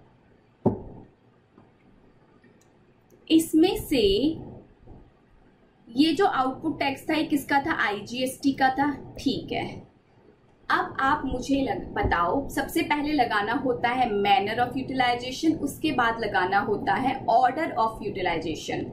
तो मैनर में आप मेरे को ये बताओ, IGST का आपके पास आउटपुट टैक्स है और IGST का ही आपके पास इनपुट टैक्स है। क्या IGST से हम IGST को सेट ऑफ कर सकते हैं? जी मैम, बिल्कुल कर सकते हैं। यानी कि ये बात तो तय है कि IGST के लिए यूज हो जाएगा। और इस वाले क्वेश्चन में आपको ऑर्डर लगाने की जरूरत इसलिए नहीं पड़ेगी क्योंकि आपके पास as a input tax credit सिर्फ आईजीएसटी का ही टैक्स है, अदर टैक्सेस आपके पास नहीं है, सिर्फ एक टैक्स है आईजीएसटी का। तो आईजीएसटी को आप आईजीएसटी के लिए यूज कर लोगे और आईजीएसटी को सबसे पहले भी यूज करते हैं। हालांकि यहाँ पर ऑर्डर की जरूरत नहीं है क्योंकि एक ही टैक्स आपके पास अवेलेबल है। तो आउटपुट टैक्स माइनस करेंगे इनपुट टैक्स, ऐसे लिख दो लेस आईटीसी। कितने रुपए का आईटीसी आप माइनस करोगे? 18,000 रुपए का। डिफरेंस कितना बचा? डिफरेंस आपके पास बचा 9,000 रुपए। ये 9,000 रुपए आप बैंक के थ्रू या फिर कैश के थ्रू गवर्नमेंट को पे कर दीजिए।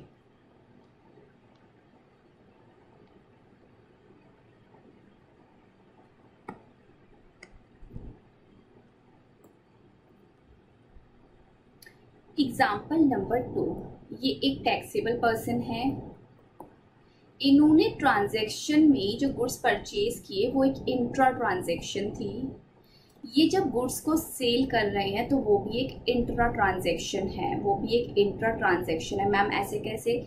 ये खुद दिल्ली में रहते थे, दिल्ली मत लो यहाँ पर, ये खुद रहते थे मान लो हरियाणा में, हरियाणा से ही इन्होंने परचेज किया और हरियाणा में ही इन्होंने सेल कर दिया।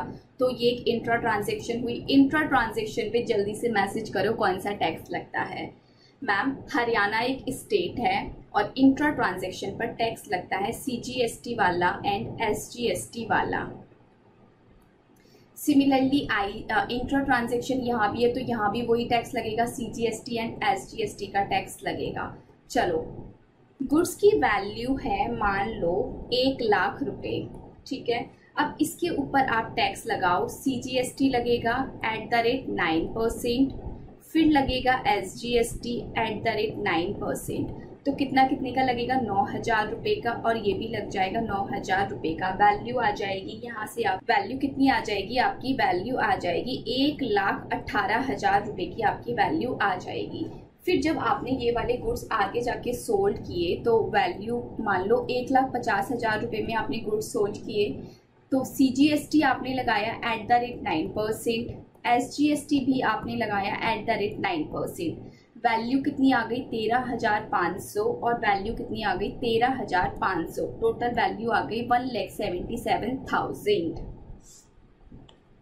ठीक है। अब देखो इस वाले केस में जब टैक्सेबल पर्सन ने परचेज किया तो परचेज के टाइम पर इन्होंने दो तरह के टैक्सेस पे किया, दो तरह के टैक्सेस इन्होंने पे किया। एक तो इन्होंने सीजीएसटी पे किया, दूसरा इन्होंने एसजीएसटी पे किया। तो ये दोनों टैक्सेस जो इन्होंने परचेज के टाइम पर पे किए, इसका इनके पास आईटीसी अवेलेबल हो गया। फिर जब इन्होंने अपनी आउटपुट सेल की तो फिर से इन्होंने दो तरह के टैक्सेस पे किए, जिसकी वजह से इनको आउटपुट टैक्स भरने की लायबिलिटी पे करनी पड़ेगी। अब ये अपना जीएसटी पेबल कैसे निकालेंगे? अब ये अपना जीएसटी पेबल कैसे निकालेंगे? तो आप सबको पता है, हम सेट ऑफ क्रेडिट का प्रोविजन लगाते हैं, पहले मैनर सोचते हैं, फिर ऑर्डर सोचते हैं। अब देखो मैनर में सीजीएसटी के लिए यूज होता है और एसजीएसटी के लिए यूज होता है, इतनी बात पता है। सीजीएसटी एसजीएसटी के लिए यूज नहीं होता। चलो तो बस लगा दो यहाँ पर सीजीएसटी का आउटपुट टैक्स लिख लो, आउटपुट टैक्स लायबिलिटी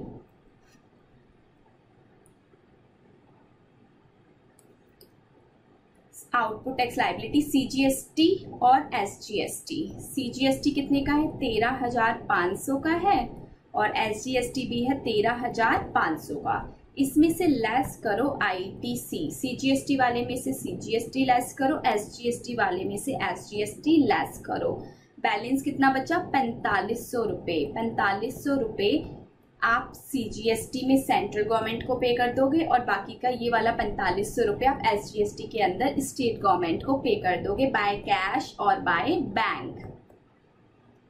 चलिए इतनी बात मैम हमको समझ आ गई, दो केस हमको समझ आ गए, इंटर वाला भी समझ आया, इंट्रा वाला भी समझ आया। अब एक केस बना लेते हैं, एग्जाम्पल नंबर 3। ये है टैक्सेबल पर्सन, इन्होंने गुड्स परचेज किया। जब इन्होंने परचेज किया तो मान लो ट्रांजैक्शन थी इंटर, फिर जब ये गुड्स को सेल कर रहे हैं तो फिर ट्रांजैक्शन हो गई इंट्रा। अब इंटर के केस में क्या टैक्स लगेगा, आईजीएसटी का टैक्स लगेगा। इंट्रा के केस में कौन सा टैक्स लगेगा, सीजीएसटी का लगेगा और एसजीएसटी का लगेगा। मैं ऐसे ही लिख देती हूँ, यहाँ पर टैक्स की वैल्यू डायरेक्टली लिख दे रही हूँ। यहाँ पर जो आईजीएसटी लगा है, मान लो वो लगा है 18,000 रुपये का। जब ये इनवॉइस बना, गुड्स की वैल्यू 1 लाख थी, उस पर 18% से जीएसटी लगाया, तो इनपुट टैक्स कितने का निकल के आ गया, 18,000 रुपये का। फिर यहाँ पर गुड्स की वैल्यू 1,50,000 थी, हमने उस पर सीजीएसटी लगाया, सीजीएसटी कितने का निकल के आया, 13,500 का, और एसजीएसटी कितना निकल के आया, 13,500 का। आपके सामने एक है इनपुट टैक्स और ये वाला है आपके सामने आउटपुट टैक्स। क्या आप आउटपुट टैक्स पूरा का पूरा ले जाके गवर्नमेंट को पे कर दोगे? नहीं मैम, ऐसे कैसे कर देंगे। हमारा ऑलरेडी इनपुट टैक्स पड़ा हुआ है, हम उस इनपुट टैक्स को पहले यूटिलाइज करेंगे, फिर जो डिफरेंस बचेगा उसको ले जाके गवर्नमेंट को पे कर देंगे। Very very good. तो अब हम लगाएंगे यहाँ पर सेट ऑफ का प्रोविजन। तो सबसे पहले हम क्या यूज करते हैं, मैनर ऑफ यूटिलाइजेशन, फिर हम यूज करते हैं ऑर्डर ऑफ यूटिलाइजेशन। तो मैनर ऑफ यूटिलाइजेशन में आप मुझे बताइए, क्या हम आईजीएसटी को सीजीएसटी के लिए यूज कर सकते हैं? जी मैम, आईजीएसटी को हम सीजीएसटी के लिए यूज कर सकते हैं। क्या हम आईजीएसटी को एसजीएसटी के लिए यूज कर सकते हैं? हाँ मैम, हम आईजीएसटी को एसजीएसटी के लिए भी यूज कर सकते हैं। अब आते हैं order of utilisation. Order of utilisation में हमने क्या पढ़ा था? ऑर्डर ऑफ यूटिलाइजेशन में हमने पढ़ा था कि आईजीएसटी सबसे पहले आईजीएसटी के लिए यूज होता है, लेकिन यहाँ पर आईजीएसटी तो है ही नहीं।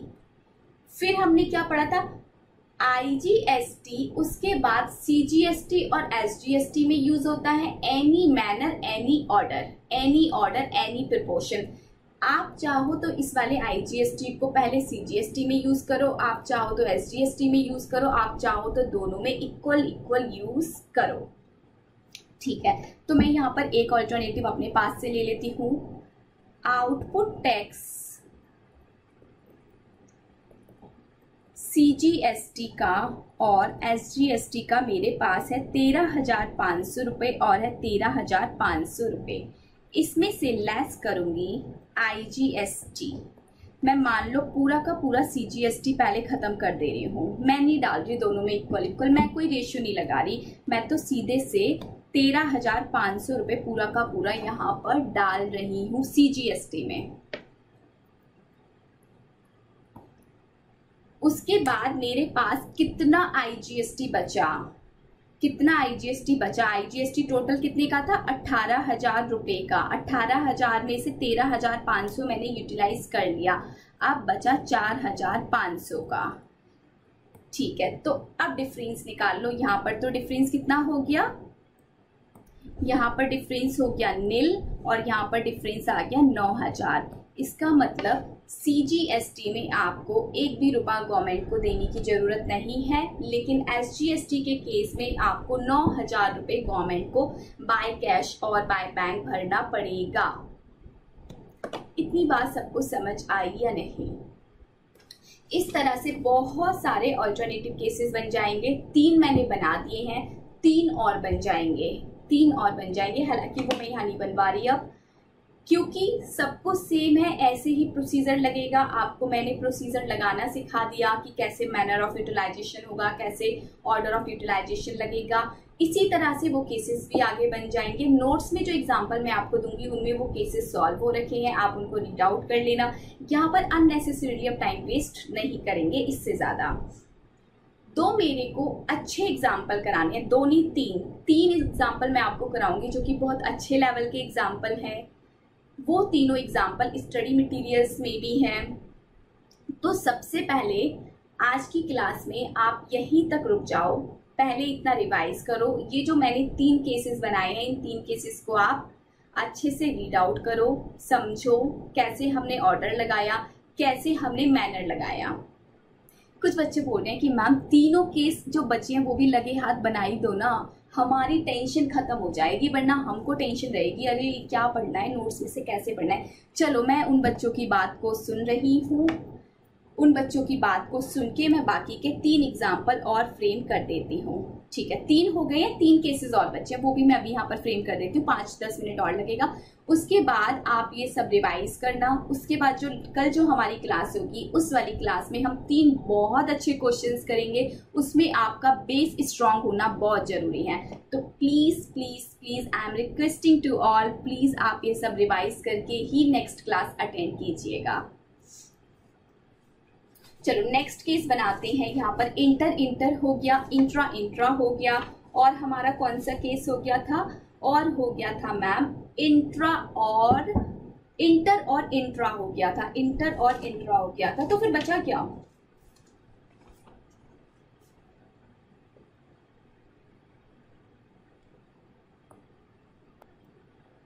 एक केस बचा है, सिर्फ एक केस बचा है।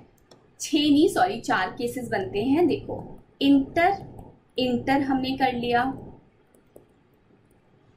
फिर हमने किया था इंट्रा और इंट्रा, फिर हमने इंट्रा और इंट्रा किया था, फिर हमने किया था इंटर और इंट्रा। तो अब कौन सा बचा, इंट्रा और इंटर। ये लास्ट केस बचा है, इसको भी सॉल्व कर लेते हैं, उसके बाद क्लास हमारी ओवर होगी। प्लीज इस वाले केस को आप सब मेरे साथ सॉल्व करना, जाना मत, कोई भी मत जाना, बहुत सिंपल सा केस है। ये है टैक्सेबल पर्सन, इन्होंने गुड्स परचेज किए, फिर इन्होंने गुड्स सेल कर दिए। पहले ट्रांजैक्शन बनी इंट्रा, फिर ट्रांजैक्शन बनी इंटर। इंट्रा के केस में कौन सा टैक्स लगेगा, जल्दी से मैसेज करो। मैम इंट्रा के केस में लगता है, करो करो करो मैसेज करो, CGST एंड SGST, और इंटर के केस में लगता है IGST। ठीक है, मान लो जो CGST लगा था और जो SGST आपका लगा था वो लगा था 9,000 का, और ये भी था 9,000 रुपए का। IGST जो टैक्स है GST वाला वो आपका है 27,000 रुपए का। मैंने डायरेक्ट कैलकुलेशन कर लिया, आप चाहो तो अलग अलग निकाल के लिख लेना। 1,50,000 रुपए पर 18% करोगे 27,000 आएगा, 1 लाख रुपए पे 9% और 9% करोगे तो 9,000 रुपए आ जाएगा। अब सेट ऑफ प्रोविजन लगाते हैं। आउटपुट टैक्स है आपके पास, आउटपुट टैक्स है आपके पास IGST का, कितना है 27,000 रुपए। अब सबसे पहले मैनर ऑफ यूटिलाइजेशन लगाओ। मैनर ऑफ यूटिलाइजेशन में मेरे को बताओ, क्या CGST को हम IGST के लिए यूज कर सकते हैं? यस मैम कर सकते हैं। क्या हम SGST को IGST के लिए यूज कर सकते हैं? जी मैम बिल्कुल कर सकते हैं। ठीक है, लेकिन आप सबको मैंने कीवर्ड पढ़ाया था, एक कीवर्ड पढ़ाया था, देखते हैं किस बच्चे का मैसेज आता है। ऑर्डर ऑफ यूटिलाइजेशन में मैनर ऑफ यूटिलाइजेशन सबने मुझे बता दिया। ऑर्डर ऑफ यूटिलाइजेशन में SGST को IGST के लिए यूज कब करेंगे उस पर एक कीवर्ड पढ़ाया था, जल्दी से मैसेज करो।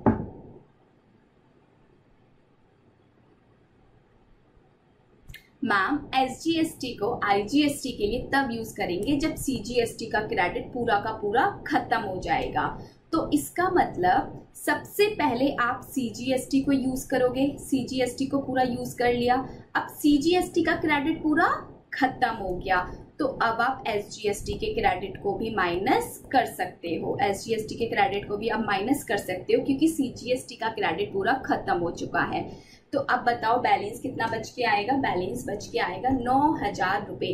तो 9,000 रुपए बाय बैंक और बाय कैश आप कैसे भी गवर्नमेंट को पे कर दीजिए अंडर IGST। अब आज की क्लास यही खत्म होती है। आप सभी प्लीज मैं फिर से रिक्वेस्ट कर रही हूँ, ये सारे एग्जांपल्स पढ़ो, एक बार मैनर ऑफ यूटिलाइजेशन पर फोकस करो, एक बार ऑर्डर ऑफ यूटिलाइजेशन पे फोकस करो। नेक्स्ट क्लास में आते ही पहले हम 3 एग्जांपल करेंगे, बहुत अच्छे एग्जांपल्स हैं। उसके बाद हम लीगल कंटेंट पढ़ना स्टार्ट करेंगे, लीगल कंटेंट पढ़ना स्टार्ट करेंगे। और अब आप सभी जा सकते हो। Bye bye, take care, enjoy.